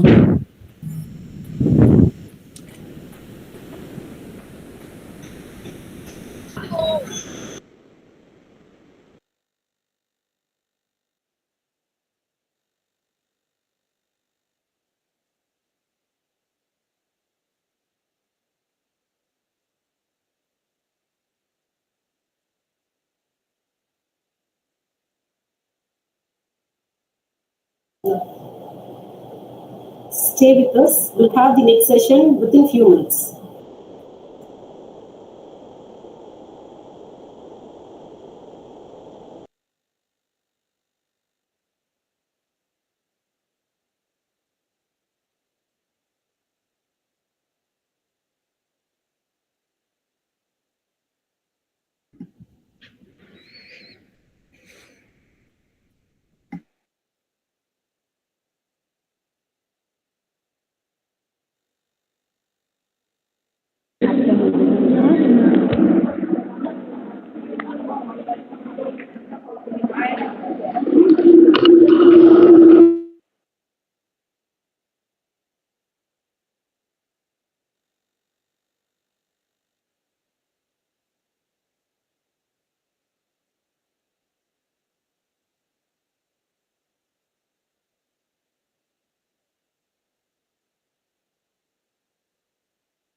Good morning, Batma ma'am. Ma'am, your mic is mute. Thank you. Good morning. Good morning. Ma'am, can we start the session? Yes, I'm ready. We can start whenever you are all ready. Okay, ma'am. We'll start within a few minutes, ma'am. Okay, yeah, let me know. Okay, ma'am. Welcome, ma'am.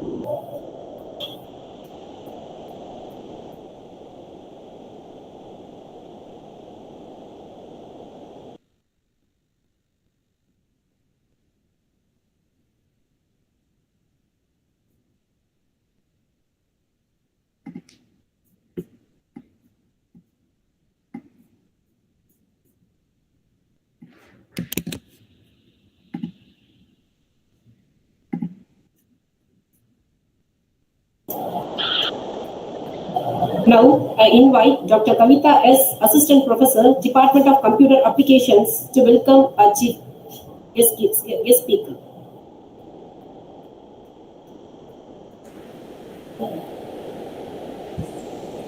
Good morning to one and all. On behalf of Department of Computer Application, it's my pleasure to welcome you all for International Virtual Conference on Applied Data Science and Intelligent Computing on 6th and 7th January 2023. This will be an opportunity for us to learn from each other and grow together. I am highly honored and feel privileged to introduce our guest speaker, Ms. Batma Rajendran, Network Infrastructure Manager, University of Denver. We are grateful to her for accepting our invitation and becoming a great speaker of today's conference. She has completed her BCA in Devanayamal College for Women, Viluppuram, and Network Security in University of Denver, and also completed Cisco Certified Network Professional in ITIL and trained on Citrus and Palo Alto. She has 10 plus years of experience in the field of network engineering and had an opportunity to design, implement, and support a highly secured and scalable network for multiple clients. She worked as a system operation lead specialist in IBM from 2005 to 2007, a network engineer in AT&T. Then joined a service delivery consultant in HP from 2011 to 2015. Now she is a network infrastructure manager in University of Denver. We are so honored to have her as a guest speaker for the Today International Conference. Welcome you, ma'am. Thank you, Ms. Sindhuja. Honored to be here, and thanks for the opportunity as well. So I think I can go ahead and get started, right? I do have a small presentation. Hopefully I can share it through the screen. Is that fine?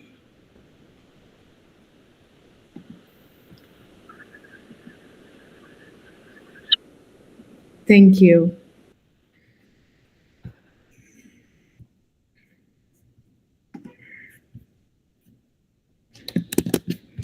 Okay, let me know if you could see my screen. Yes, ma'am.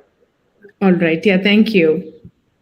So the topic is going to be the network data security challenges today, right? So even before we get deep into rest of the slides, can I ask a quick question to the group? Like, what would be the objective of any network? Why do we even need a network? Is that someone can quickly come out of unmute and, share your opinion on that?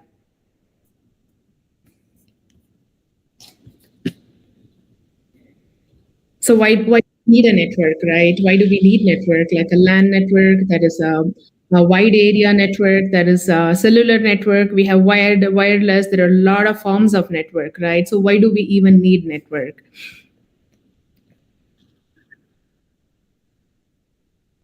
That is right. To interconnect people, mainly to make the data transfer possible, right? Network provides. So network provides a medium for all the data transfer to happen successfully, right? For example, take any e-commerce website. For example, let's say Amazon, Amazon.com, the moment you land to the website. Ma'am, your slide is not visible, ma'am. Yeah, okay. Okay.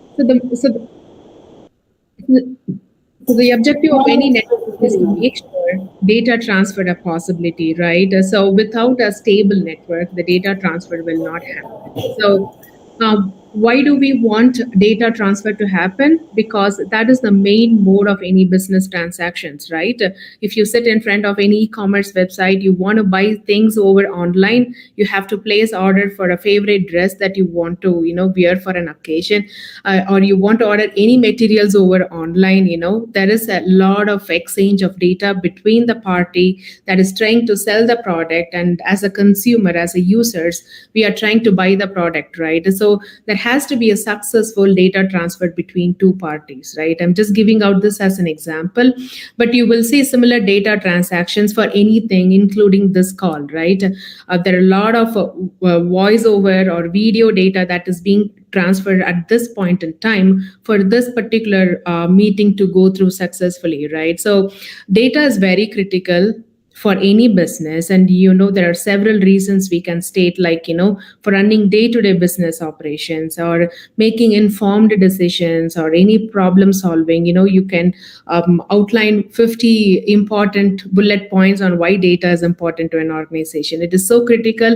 Data is considered as an important asset for any companies, right? Any organization. So to store this data safely and to make any communication, any data transfer to happen securely, we need to focus more on, the network. The stronger the network is, more protected the data is also. So let's move on to our next slide, where we are going to see what is our top 5, challenges in protecting this critical data being a critical asset for any organization, like I stated before. Let us see what will be our top 5 challenges. The first challenge is actually the security challenges, and rest of the slides will also be focusing on the security aspect of it. The second one is the disasters. For example, any natural disaster.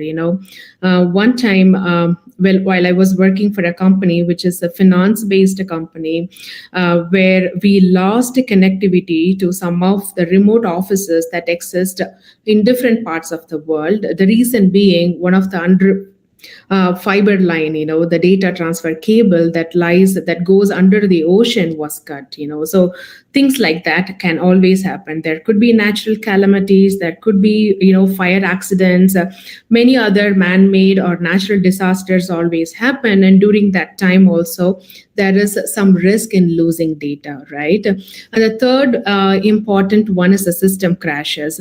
No matter how beautifully we build a code, or no matter how scalable, or how powerful a hardware is designed, there is always a possibility for system crashes, right? So we have to be prepared for such situations. Anytime a system crashes, the data within the system is also lost, right? So that is another challenge in protecting data. And the fourth, the topmost, is the human error, actually, because this is a huge concern in many organizations. I've seen we can write a code to work perfect all the time, but we as a people make mistakes all the time, right? Not intentionally in many cases, but the human error is a big factor in data loss as well. The fifth one is the data backup failures. Like I stated before, take a finance institution, for example. Data is very important, right? So I invest 1 lakh rupees in a bank account, and that data is being stored. It's not only the money being stored, the data information about me investing 1 lakh rupees in a certain bank is a data, right?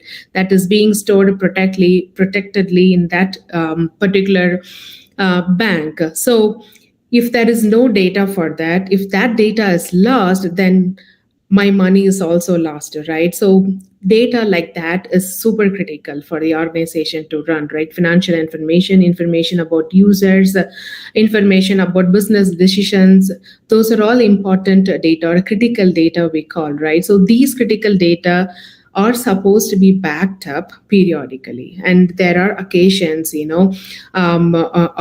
these backup will fail, and it is a constant challenge to make this backup up and running successfully throughout the year. So We will not be discussing more in detail about each one of those items, but rest of the slides will focus mainly on the security challenges aspect of it.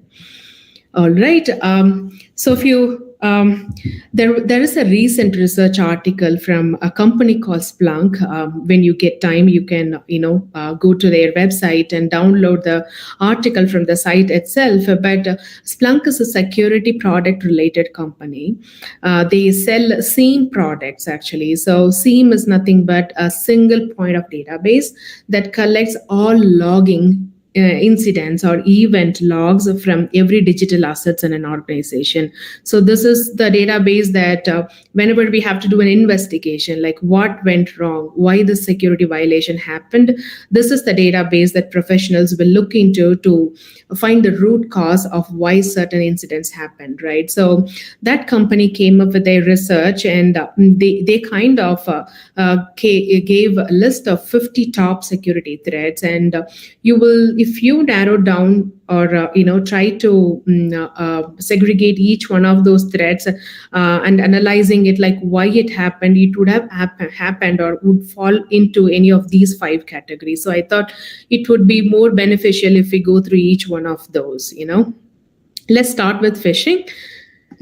I'm sure everybody would have gone through an incident of phishing. Phishing comes in different forms, through SMS, through email, through phone calls. It comes in various forms, sometimes even through postal mails. We get false mails also sometimes. So phishing refers to the act of obtaining victim sensitive information by posing as a trusted companies or organizations. I'm sure you would have received an email from a bank asking for your credentials, right? Where the caller would pretend that they are actually a bank employee, right? We have seen many forwards, WhatsApp forwards, things like that happening in the past. But phishing is the top most security concern for any organization, because the place that I work, I deal with a lot of students on a daily basis, right? So our students do get a whole lot of phishing emails, where those emails will pretend exactly that as if the email is actually coming out from University of Denver. So phishing is the easiest form of a security attack actually. So anybody can easily try it, right? So since it is easily available, it is also like not a high level of technical knowledge is needed to do a phishing attack. So anybody and everybody kind of uses it, and people are very prone to these type of attacks, because not everyone is actually from IT who has the skills to differentiate between what is a valid request and what is not an invalid request, right? So identity theft is actually the primary goal for these phishing emails. The main purpose for such attacks is to get as much as information from the end user, and later they will misuse that information to log into the account or get more information from the account. Okay, as you can see, one of the research database shows that over 130% in the second half of 2022, representing 3/4 of all were email-based attacks. Like I mentioned before, phishing can be a form of SMS or phone calls, but email is the prominent one. That's the one that organizations are scared of. So who will be the targets, especially if an organization is an e-commerce store? They will be easily targeted using phishing. And then social media sites, banks and other financial institutions, payment systems, IT companies, telecommunication companies, delivery companies, these are all the easy targets. The common factor is for all these sectors is like the people participation is quite large on all these vectors, right? So wherever there is a large number of user accumulation, you will see phishing attacks also exist. So how do organizations currently handle them? They try to do it by educating the users, right? You might have seen emails from banks coming up to their users stating SBI will never ask for username or password, some things like that, right? So the first step is educating the user community. It has its own challenges. It's not possible to educate 100% of all users, right? So there can be a lapse over there at any point in time. And then using anti-phishing email security tools, one example could be a proof point. So these tools are built specifically to handle phishing emails. How do they identify phishing emails? They always try to match the signature between the source and the destination, means the sender and the receiver, and see if there is a valid relationship exists between both parties actually. So does it, is Proofpoint provides 100% security? No, it provides the best security, but no tool currently in the market that can guarantee a 100% security against phishing. And the fourth step is to, like anyways, it's always good to keep your software and firmware up to date. And in the upcoming slides, we will also talk about like what's the need to keep software and firmware up to date, because it comes with a lot of vulnerabilities, right? I think I got a link in one of the site which we can go through. And then like I stated, any organization, firewall is a must actually. So where do we usually place a firewall? The firewall is usually in the border where you have the trusted inside network at one end, and then you have untrusted internet on the other end. So the firewall sits in the border, making sure all traffic, all internet traffic, or all IT traffic from trusted network to untrusted network goes through the firewall, and vice versa. Even the traffic from untrusted to trusted network would also come through the firewall. So firewall is a must. So does that prevent? So we saw some of the strategies over here, right? So does that prevent all of the phishing attacks today? The answer is no. Why? Because the phishing emails look so legitimate, like it looks so nice that it is hard for anyone to figure out which is original and which is fake, right? And there are dedicated tools and resources needed for organizations to stop phishing attacks from happening, right? Which is not a possibility for most small scale industries, right? So how do we make this solution affordable for every small businesses? That is another challenge or another opportunity for people like you to make a research and come up with a product probably, right? So it is also hard to keep the growing users updated with all latest tools and tactics. Like education or educating users on different types of attacks, it is always a challenge. And then phishing attacks do not require deep technical expertise. I think I stated this one before.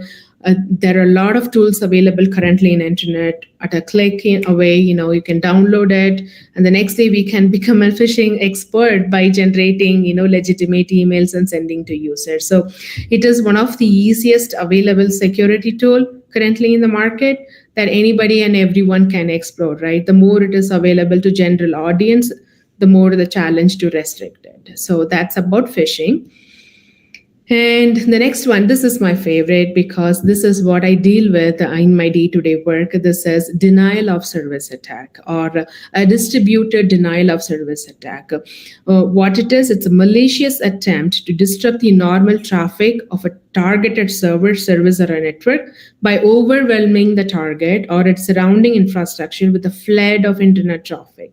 Let's assume Gmail. Okay, Gmail, I'm sure like most people use Gmail, everybody has got an account on it. So when we say gmail.com, it is ideally resolving to an IP address, right? Gmail.com is nothing but a name. That name has to transfer to an IP address, and that IP address is nothing but a server somewhere in Google data center, right? So what if a particular service is used by too much of users at the same time? It's going to keep Gmail so busy. Next time you try to load Gmail, it's going to take a little time loading, right? One example could be recently there was a football World Cup match between Argentina and France, right? During the duration of the match, there was a huge hype or a huge spike in internet traffic, especially in Google, because people were so curious. They want to know what's happening. They want to know the real-time information of what's happening with the game, right? So the Google next day reported they saw the highest spike in traffic for the Google services. What it means, too many people trying to contact the same server at the same time, making the server too busy to respond to requests. What will be the user experience during such time? You will see the page either not loading, you will see the web page spins and doesn't give you the actual information, or it spins so slow that the page is loading so slow. The latency is great, during such time. The latency improves a lot, right? So That is the actual objective of denial of service attack. So where the attacker did not have genuine interest with the server or actually retrieving any information from a website, but they will simply raise a huge amount of traffic with an intention to make the server go down or to make the server crash. So that's what the denial of service attack means. And a distributed denial of service attack is if one attacker is trying from one machine to one target server, that is denial of service. But if the same attacker is trying the same attack from multiple devices, then it becomes a distributed denial of service attack. A distributed denial of service is even worse because within few seconds or within few minutes, you can overwhelm the server, right? So that comes with a lot of risk as well. And I'm sure you might have also read a lot about TCP protocol. So in TCP protocol, there are 4 main levels, right? You have a physical layer, and then you have a data link layer, and then you have a network layer, and then a transportation layer, and above that is the application layer, right? I think you have like a physical network, transportation, and then an application layer. So there are multiple protocols that operates at each one of these layers, and each protocol can come up with a huge lot of number of vulnerabilities, right? And each one of those vulnerability can be exploited to make denial of service attacks. So the link provided over here, which is nothing but a centrally managed CVE database, is a centrally managed database where you will see all the list of vulnerabilities, listed out there. For example, someone was asking about how do I improve your coding skills, right? So suppose like in the previous session, so if you are going to come up with a program using Java or C++, no matter what the programming skill is, if you want to design a software that has to be foolproof or from any security attacks, this is a database that you can refer to understand the existing vulnerabilities associated with any protocol or any a coding language that you use. If you just search for Java, it will list you all the Java related vulnerabilities existing today. So it's important, any software engineer, when they come up with a program, it's important they understand the vulnerabilities that exist behind those tools that they use to design the software, right? So, and as I stated before, each layer comes with different protocols, and each one of those protocols can actually have can be exploited for denial of service attack, right? The most common one is HTTP flood. In this case, if you see there is a target victim, this can be our Gmail or Google, a publicly known website probably, and then the attacker is using several bots, and he himself is trying to generate multiple fake requests or HTTP GET requests to the targeted victim purposely. Why? With an intention to increase the load on the server. Eventually, the server will respond slow. If that continues to stay high, the server will crash, resulting in data loss. Okay. And the another type of attack is SYN flood. We just discussed about TCP. TCP is the most reliable, communication protocol. And the first step in any TCP communication to occur, you have a 3-way handshake, right? Where the client sends a SYN packet to the server, and the server responds with SYN and then an acknowledgement packet. And finally, there is an acknowledgement packet going from the client, right? So there is a SYNAC and acknowledgement final third packet, which is we call like a 3-way handshake, right? And this 3-way handshake pattern can be abused by the attacker, and to come up with the denial of service attack. What they do is like they spoof the SYN packet, the very initial packet the attacker sends to the target. They will spoof the IP packet. See, the IP packet comes with destination IP address and then a source IP address. So the destination IP address, in this case, if this is a Gmail, the destination IP address is actually gmail.com. If you resolve gmail.com, it could be some IP address, right? So that will be the destination IP address. And then there is a source IP address, which is actually the laptop IP address, right? If I want to send an email to Gmail, the destination is Gmail, the source is my laptop, right? In this case, the attacker will willfully modify the source IP address to multiple unknown IP addresses. So what happens? All the SYN packet reaches the target, but the SYN acknowledgement never reaches the attacker. It goes to random different multiple IP addresses across the globe, right?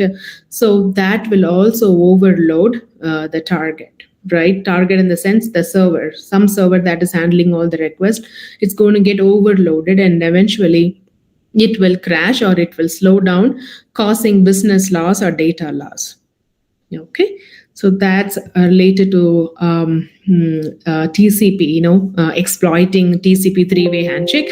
This one is DNS amplification. You all know DNS is must, right? In everything that we do today, there is DNS. Like you go ahead and type in google.com, then there is a DNS lookup at the back. Your system, your laptop will immediately try to contact the DNS server and resolve the google.com name to a right IP address, right?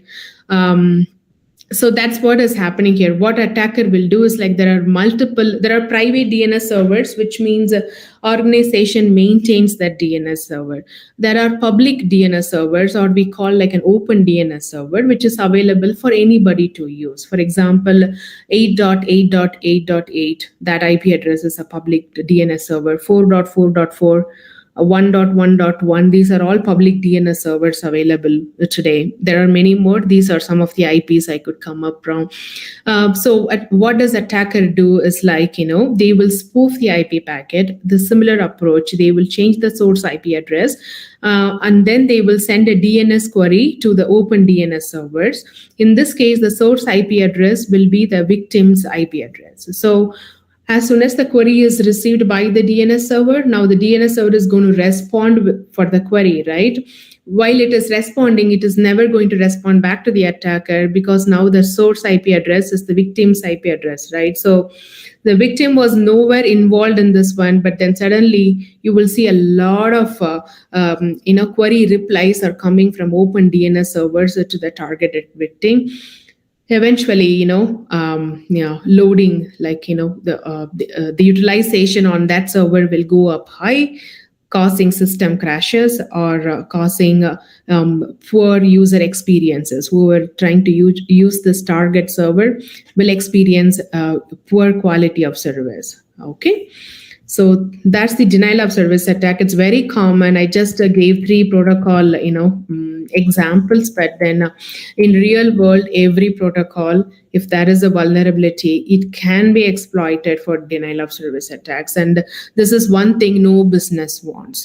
This is one thing, like, you want to do a banking transaction and the banking website is loading too slow. That's a big thing for an organization that deals with finances, right? Where user cannot make use of their money when they need it, which is not a good thing, right? So these are huge risk for any businesses. Current prevention strategies, what does company to do? They use a stateful firewall. So in the previous slide, we just saw about a firewall, right? A stateful firewall is a little bit advanced firewall. What they do is, like, they constantly maintain a relationship between the source and the destination. Don't see any valid relationship between the source and the destination. No matter if that is a valid traffic, they will still drop it. That's what the stateful firewall is all about, And then another approach is to rate limit the traffic. So, for example, you can refer Auxilium College website. So that is a public-facing website, right?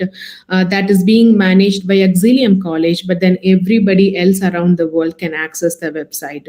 So we can do similar attack on the Auxilium website by doing like multiple, by increasing the load on the college website, right? So what does the college website can do in preparation for limiting such attack? They can rate limit the traffic. For example, within few seconds, if they are receiving a huge volume of traffic, then that is an indication that some form of attack is going to come, right? So they can rate limit it, saying there are certain parameters that they can configure on the network to rate limit it.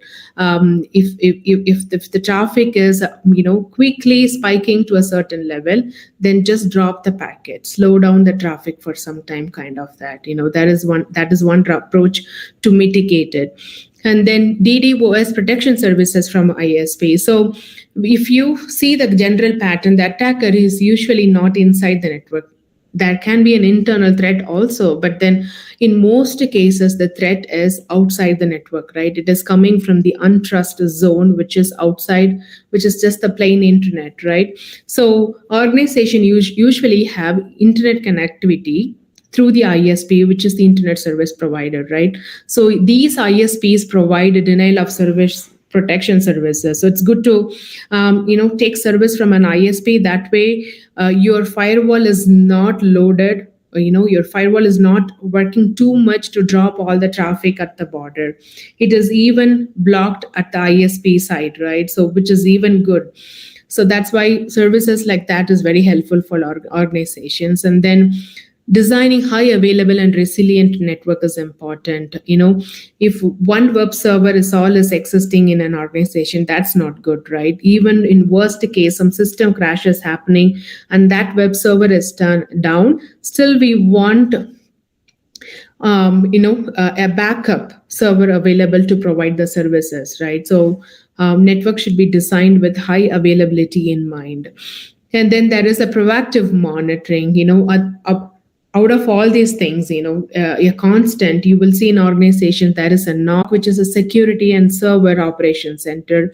The main job of this team is actually to continuously monitor, traffic in the network to see if there is anything unusual happening. If something unusual is happening, it could be possibly leading to some kind of a security threat that is coming to an organization, right? So they will have an immediate, remediation plan to go and, take actions against those, inappropriateness that they are seeing on their monitoring. So proactive monitoring is required. So these are all the strategies that companies use today. Let's see what challenges we have.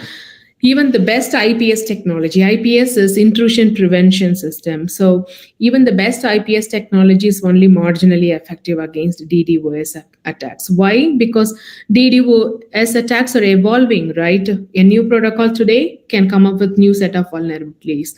That's why you always see a patch or, OS updates from Microsoft, Why do they have to do it? Not only for better user experience, but also to fix all the vulnerabilities. That's why it's important to keep the systems updated with the latest software.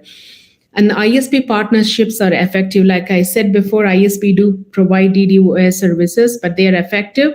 But there is no silver bullet. Like if something happens, you cannot go back to ISP and say, hey, why did it happen to my network? Why was this happening? You cannot ask questions. They can do only their best. Multiple proactive configuration changes are needed at network. So this is what keeps us busy all the day, exploring all the protocols and their vulnerabilities and making sure you make relevant modifications on the network and at the server end to ensure such attacks are not happening, or put a plan for mitigation strategies, right? So a lot of changes is required at the network, right? Which is a pain for the organization, especially a company whose core business is not IT. Still, they have to deal with a lot of security challenges like this.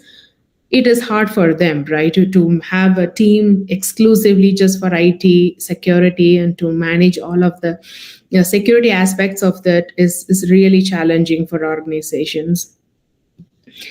And the next one is the data breach, which is very, very common. Data breach is nothing but there is a data, but it is in the hands of unauthorized party.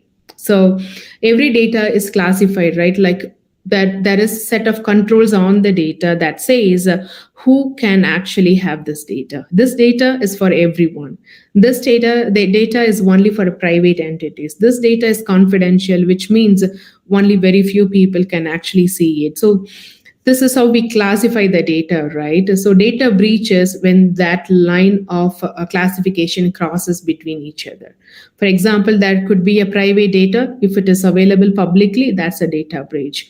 If there is a confidential data that is available within the private group, that is a data breach, right? So data breach is a security violation. in which sensitive, protected, or confidential data is copied, transmitted, viewed, stolen, or used by an individual unauthorized. Unauthorized access to data is data breach, and it happens in multiple ways. And why it happens? Mostly, attacker, if an attacker is intended to do a data breach, the main intention is for the identity theft, right?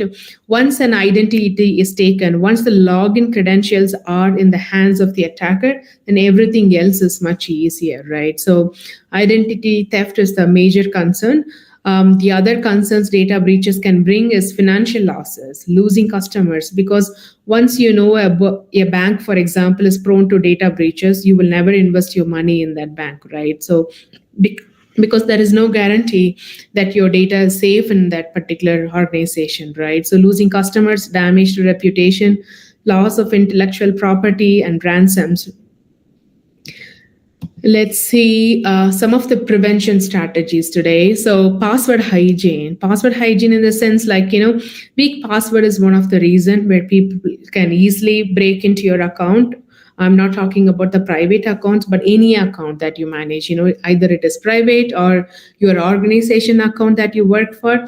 If the password is 8 characters or less, it is much easier. If it is 15 characters or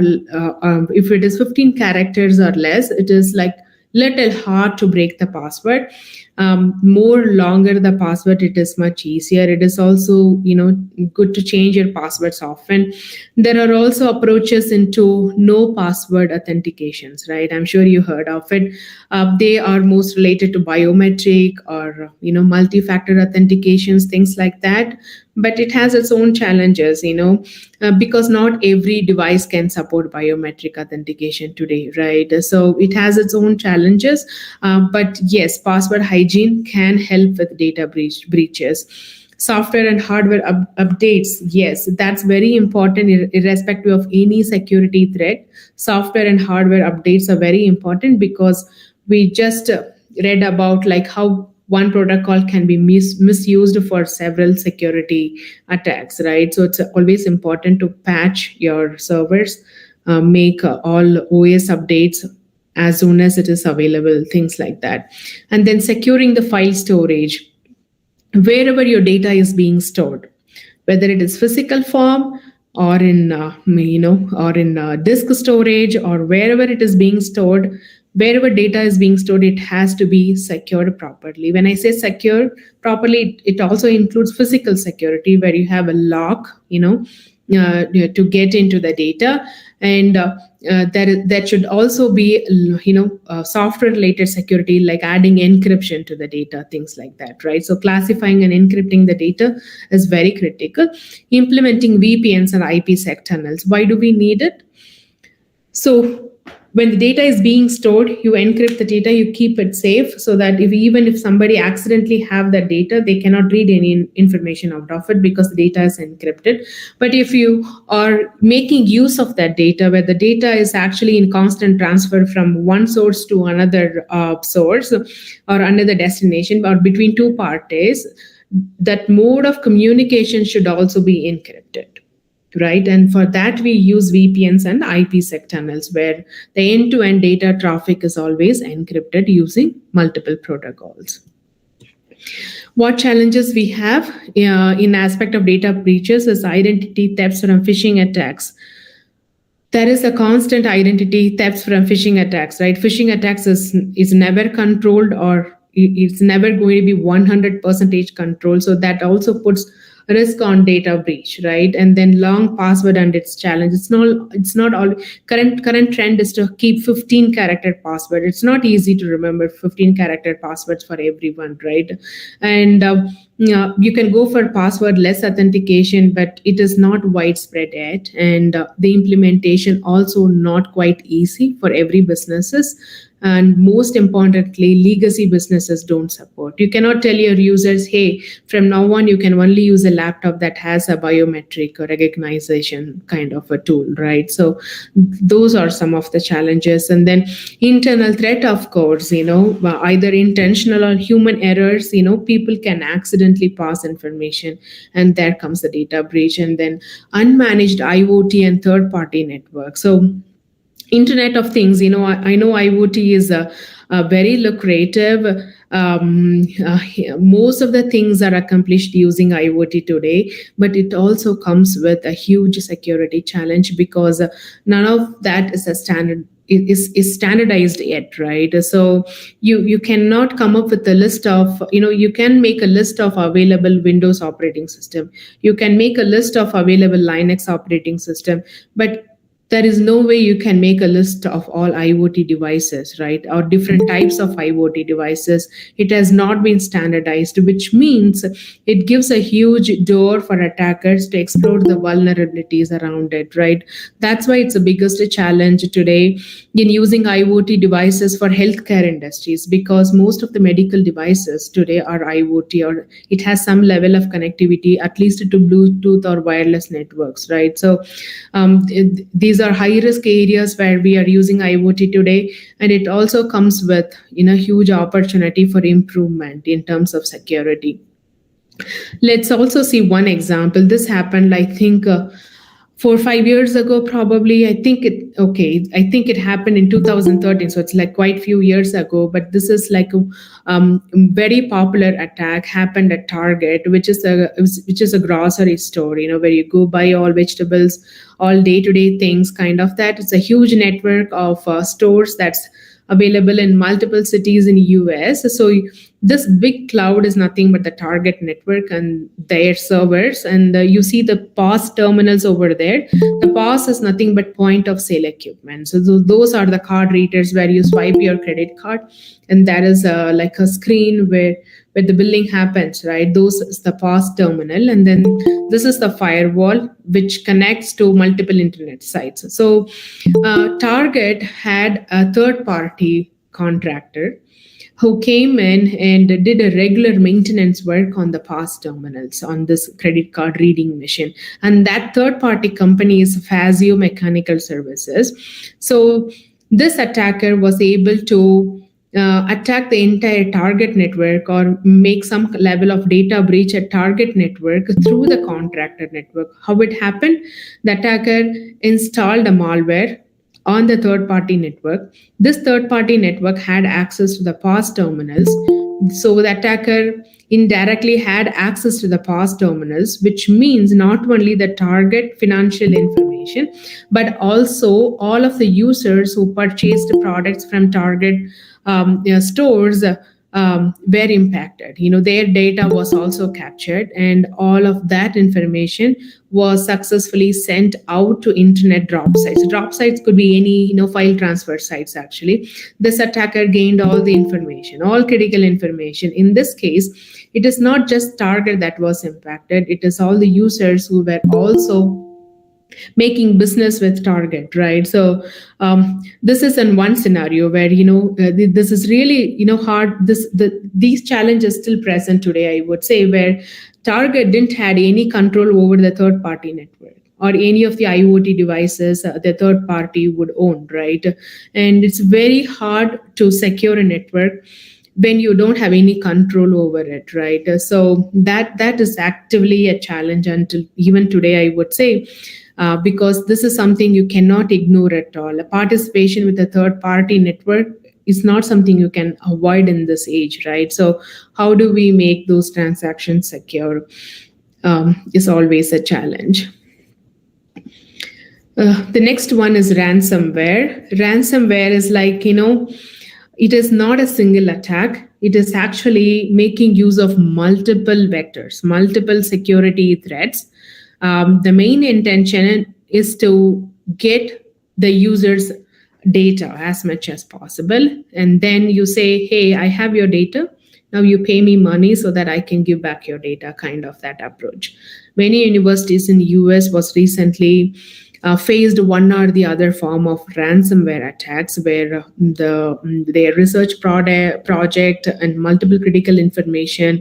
Many government agencies in the US, I know this is most common across the world, but incidents that I'm aware of are mostly in these regions where ransomware attack is very common, where they will take your data, or they will lock your data until you pay the ransom in terms of cryptocurrency that is not released. So let's talk more in the upcoming slides related to ransomware attacks.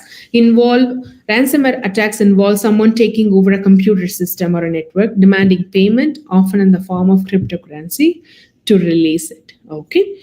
The common types of ransomware attacks are crypto ransomware. What happens in this case is the attackers will gain access to the user's network or the organization network, and they will encrypt all the data. Now, the data is all encrypted based on an algorithm that the attacker used, right? So there is no way now the organization can actually have access to their data until they decrypt it. So if they have to get a decryption key, they have to pay ransom to the attackers. The other type of attack is a lock. In this case, they don't touch the data itself, but they will lock the user's systems. The organization employees will lose access to their systems. There is no way anybody can gain access to the systems to retrieve the data. So in this case, you have to pay money or ransom to them until you get the data back. And then there is a scareware, which is very common, where you see pop-ups that is appearing on your screen, say, hey, I found 100 virus on your system. Click this link. They use that strategy to install malware, and then they make, fake advertisements or fake promises and then demand money from you. The other type is a leakware, where they get your data and then they will say they're going to publish it if you don't pay money to them. And then the fifth one is the most important one, which is ransomware as a service, which government agencies actually use. One government use the strategy on another one, or sometimes terrorist organizations use ransomware as a service to attack legitimate organizations for the data, right? So ransomware as a service is more organized effort, and it is also rising globally.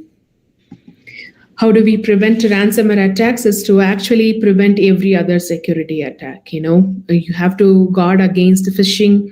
You have to guard against brute force attacks. Almost every other security threats. If you keep safe from every other security threat, which means you are staying away from ransomware also. As usual, hardware and software need to be up to date. Use secure encrypted networks, endpoint protection basically. So secure network in the sense you go to a coffee shop, that could be a Wi-Fi available over there, right? Like, public Wi-Fi's, they're all not encrypted. It's all open network. When I say open network, you can just read the data. You use a tool like Wireshark or, a packet capture tool, something like it would look like. I have one now which I can share, but then there are a lot of packet capture tools available in the market, which can basically, capture all the traffic from one end to another end. You can actually read all the data from packet to packet details, right? So if your data is encrypted, you will see who is talking to whom, but then the actual content will be encrypted. So it will be hard for anybody man in the middle to read the content of it. Use an advanced firewall to filter apps that are more prone to ransomware attacks. Yes, of course, there are advanced firewalls available today, which are mostly physical based. There are some cloud-based firewalls also, but then they comes with an option of automatically identifying websites that are more prone for ransomware attacks. Again, that is not 100 proof of saying there will be no ransomware attacks. It's just like, it does its best effort delivery. The challenges, like I said, is an organized ransomware attacks are on rise. How we are seeing artificial intelligence being so helpful in every other areas. It can also help ransomware organizations or organizations that deal with ransomware as a service.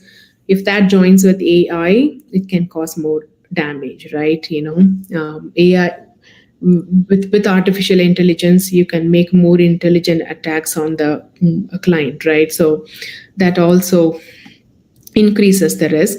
Ransomware can use multiple attack vectors. Like I said, phishing is one vector, brute force attack is another vector. There are multiple security threats that can be used by ransomwares, right? So that's another challenge. IoT devices are more prone to malware because there is no standards across that, right? We don't have standards, or there are some IoT devices where we don't see constant security patch updates for them. There is no options for firmware upgrade in some models. So it really increases the risk. It all depends on what we choose, right? So, IoT certainly brings a lot of risk. There was an increase in malware attack on IoT connected devices of 77% in the first half of 2022. So no security professional will be super happy with an IoT device in an organization. It's not that we have to avoid IoT. It's just like, you have to be super careful on what product you choose. And the last but not the least is the outdated technology. Cybersecurity attacks or breaches become much more pertinent when you have outdated systems and software. It's very quite clear because, even with a very established operating system or a software, there are quite a lot of vulnerabilities. So if you don't patch it and fix it continuously, then there is always increased risk of security threats on it, right? So even knowing outdated technology poses a huge risk in security attacks. Many organizations refrain from updating the technologies as soon as possible because they have their own challenges. We will cover that in the next slide. But why outdated technologies? Why is organization keeping away from updating technologies as soon as possible? Is crashes in the system, downtime. Like any update, when you update from, for example, you are upgrading a server from one version to another version, there is a possibility that at least one or two servers will fail in the process, right? So organization is not ready for that, service downtime. And then there is increased cost. With any new technology, then you have to invest a lot of money in the business, right? There is increased cost. So it's always like, where you want to accept risk and keep the software, or where you want to actually take the risk and update the software. So to have a bad experience. Then there is productivity in security tools. There is also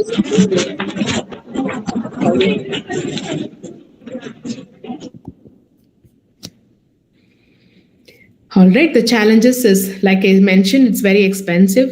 There is resource shortage. You need to have a dedicated team when you plan for a huge upgrades to technology in organizations. So, and also the downtime, right? When you do any upgrade on critical services, that critical service being down, business cannot accept it, right? So those are the challenges that we have today in terms of, updating latest and the greatest technologies. So that's all I think, that's all I had for you all.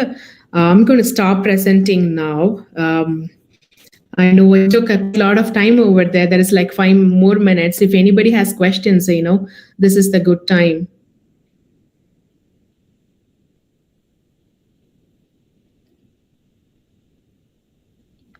Is there any questions that I can answer?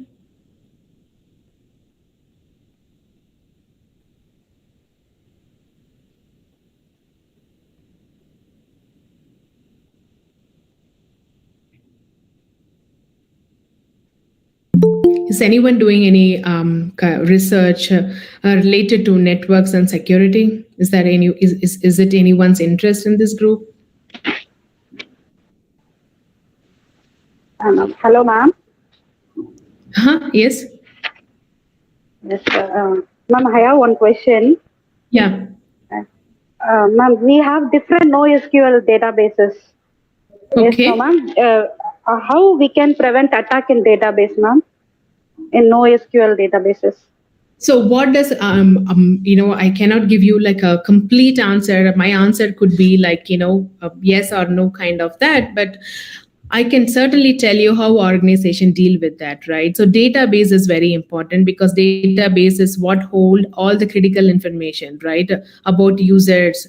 So these servers are supposed to be placed behind the data center firewalls. That's how organizations do. So any access from the database server to the outside internal network or any other network has to go through the data center firewall. So we need to ensure, like, we have to come up with a list of who actually needs access to the database server. And another good approach is to block other unwanted protocols on the server. For example, if there is a port number that it uses, right? For example, if it is a web server, it has to use only 2 ports, which is port 80 and port 443, right?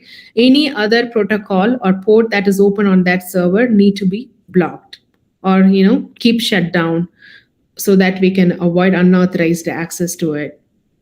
And then you also mentioned about SQL database, right? So if you are coming up with a program or a software code where this database is being referred, you have to, to avoid any SQL injection type of security threats, you have to be very specific about what should be the query.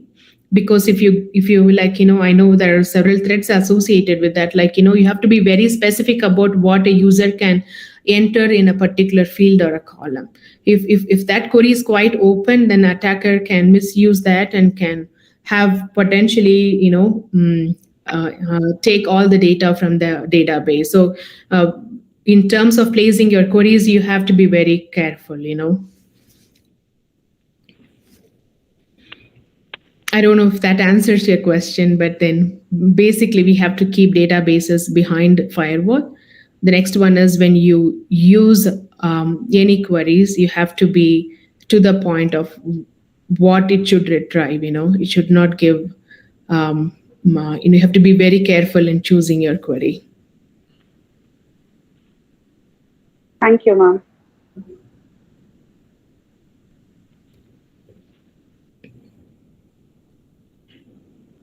Any other questions does anyone have?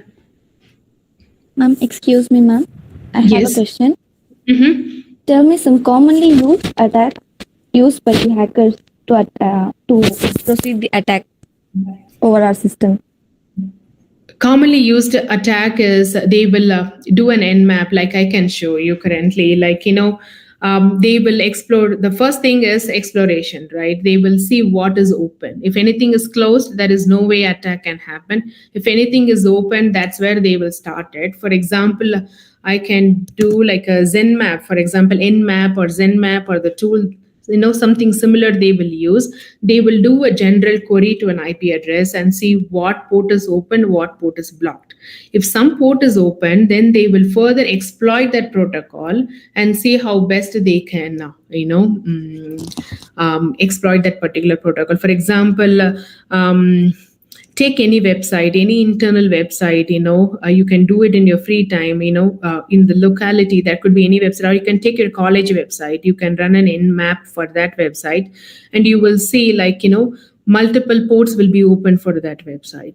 But ideally, only port 80 and port 443 are supposed to be open, right? If there are any other port that is open, which means it is open for vulnerability, right? So that's how they will start. And then if they want to be so intrusive, then they will try to exploit one protocol after the other. If they are not successful in that way, then they will try to use different credentials. For example, there are multiple user credentials available today in dark web. They can buy credentials and they will try the brute force attack, which is very common across industries, especially if an IP address is publicly accessible. You will see brute force attacks happen all the time. They will try every other combination of user IDs, like admin is the most commonly used user ID. They will try different combinations of passwords to see if they can break into a system and gain information. So avoiding brute force attacks, exploiting open protocols are the most common one that I could see.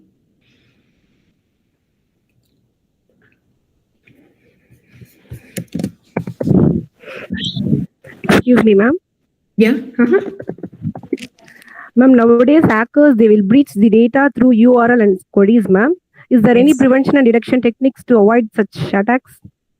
we have to be careful with our design, based on what query that we can use. So for example, if a query is matching, if n is the, for example, say an id is equal to 100 or n equal to 1, something kind of that, it should, those are like, commonly exploited queries. For example, or combination kind of queries, it should strictly written only one answer kind of that.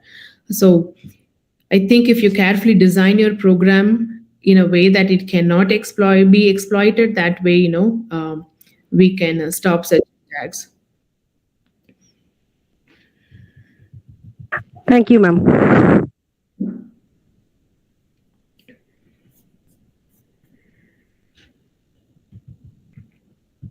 Also, if you're using any protocols in your program, it's better that you go through the current vulnerabilities that exist in CVE database. If you go Google it for CVE database, that will list all the vulnerabilities that is existing today. If you want to use a program, or you are coming up with a program that uses Google Chrome, for example, before using Google Chrome, it's better that you go to that website and see if Google Chrome has got any vulnerabilities that your program might be impacted or not, just as an example, So that's one approach.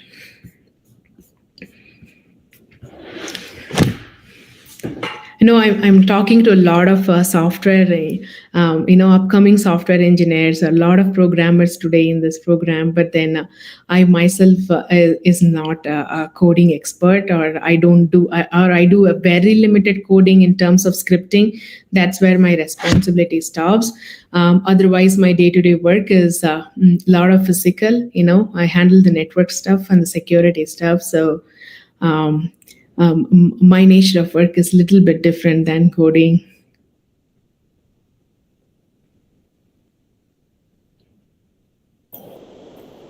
Ma'am, in chat we have a question. How to protect the data while browsing, ma'am? You have to ensure it is 443. That's the very start one. If any website, if it is protocol 80, which is HTTP is not a secured one. HTTPS is a secured one, right? So any website that you are doing HTTP to it, which means your data is quite open over there, That's something you have to be cautious about it. And sometimes when you go to a website, it will say trust certificate kind of that. If you don't know that party, never trust any certificate from anyone. That's another thing.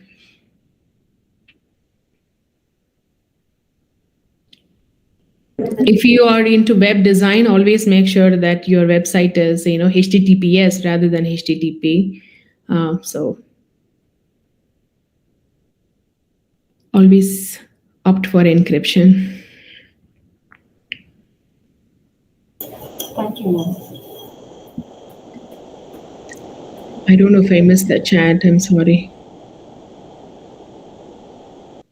How cybersecurity risks can be avoided while browsing? Yeah, while browsing, be careful with websites that you choose to look up, right?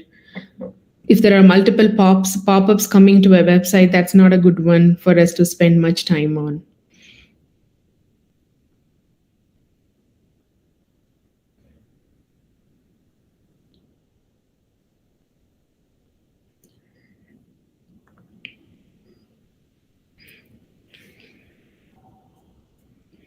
Has anyone used tools like Wireshark? If you haven't, you should use this one. You don't need internet to use this. You can locally run it on your laptop or things like that. That will tell you how a communication happens behind the scene, how each protocol talks. That's like a good insight into how things actually work. So we use that for troubleshooting things, but that's a good one to have. And I'm going to give you this website where you have all the vulnerabilities listed.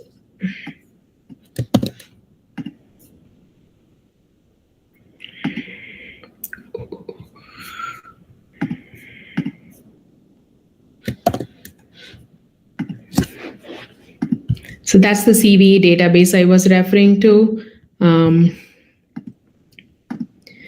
So if you go there and there is a list for keyword search, if you can do this like a hobby, you can read through the vulnerability list. It'll be a great insight into what's happening in the real world. You can search Chrome, you will see how many vulnerabilities are with Chrome. You can search for Apple MacBook, you will see the vulnerabilities for MacBook, things like that. Anything that you come up with, or type in Java and see how many vulnerabilities are there for Java.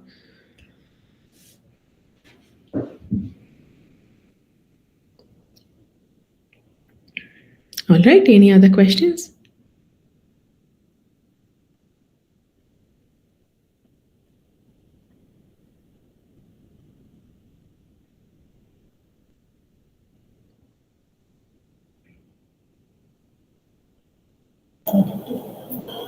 Thank you, ma'am. Thank you. Now I will invite Dr. Shobna, our Assistant Professor of Department of Computer Application, to deliver our vote of thanks.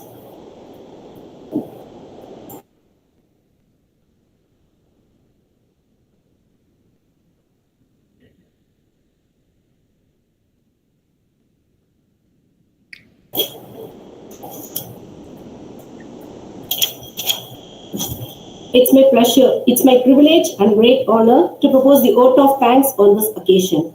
On behalf of Department of Computer Applications, I would like to thank our guest speaker, Ms. Batma Rajendran, Network Infrastructure Manager, University of Denver. We are really enlightened with your knowledge and presence, ma'am. It's highly an interactive session, ma'am. Nowadays, cybersecurity is an issue of profound importance in today's technology-driven world. You explain more about different types of attacks, data breaches, prevention strategies, and challenges, which gives us awareness more about data breaches and its issues. Thank you so much for your valuable information and clear presentation, ma'am. Thank you. Thank you, everyone. I will take a leave now. Thanks for the opportunity. Thank you, Anita, ma'am.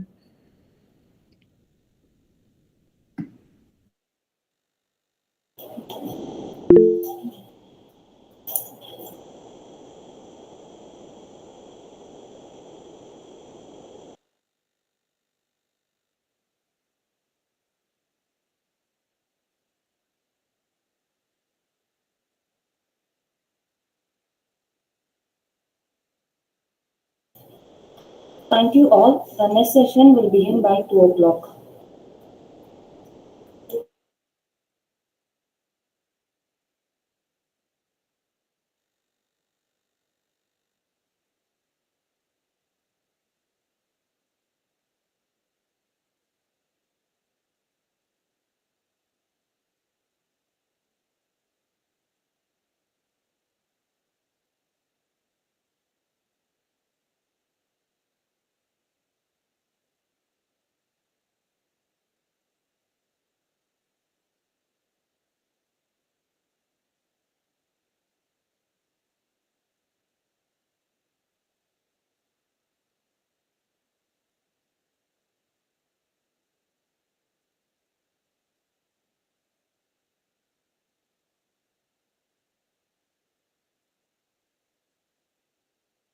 Leave the meeting and join for the next session by 2 o'clock.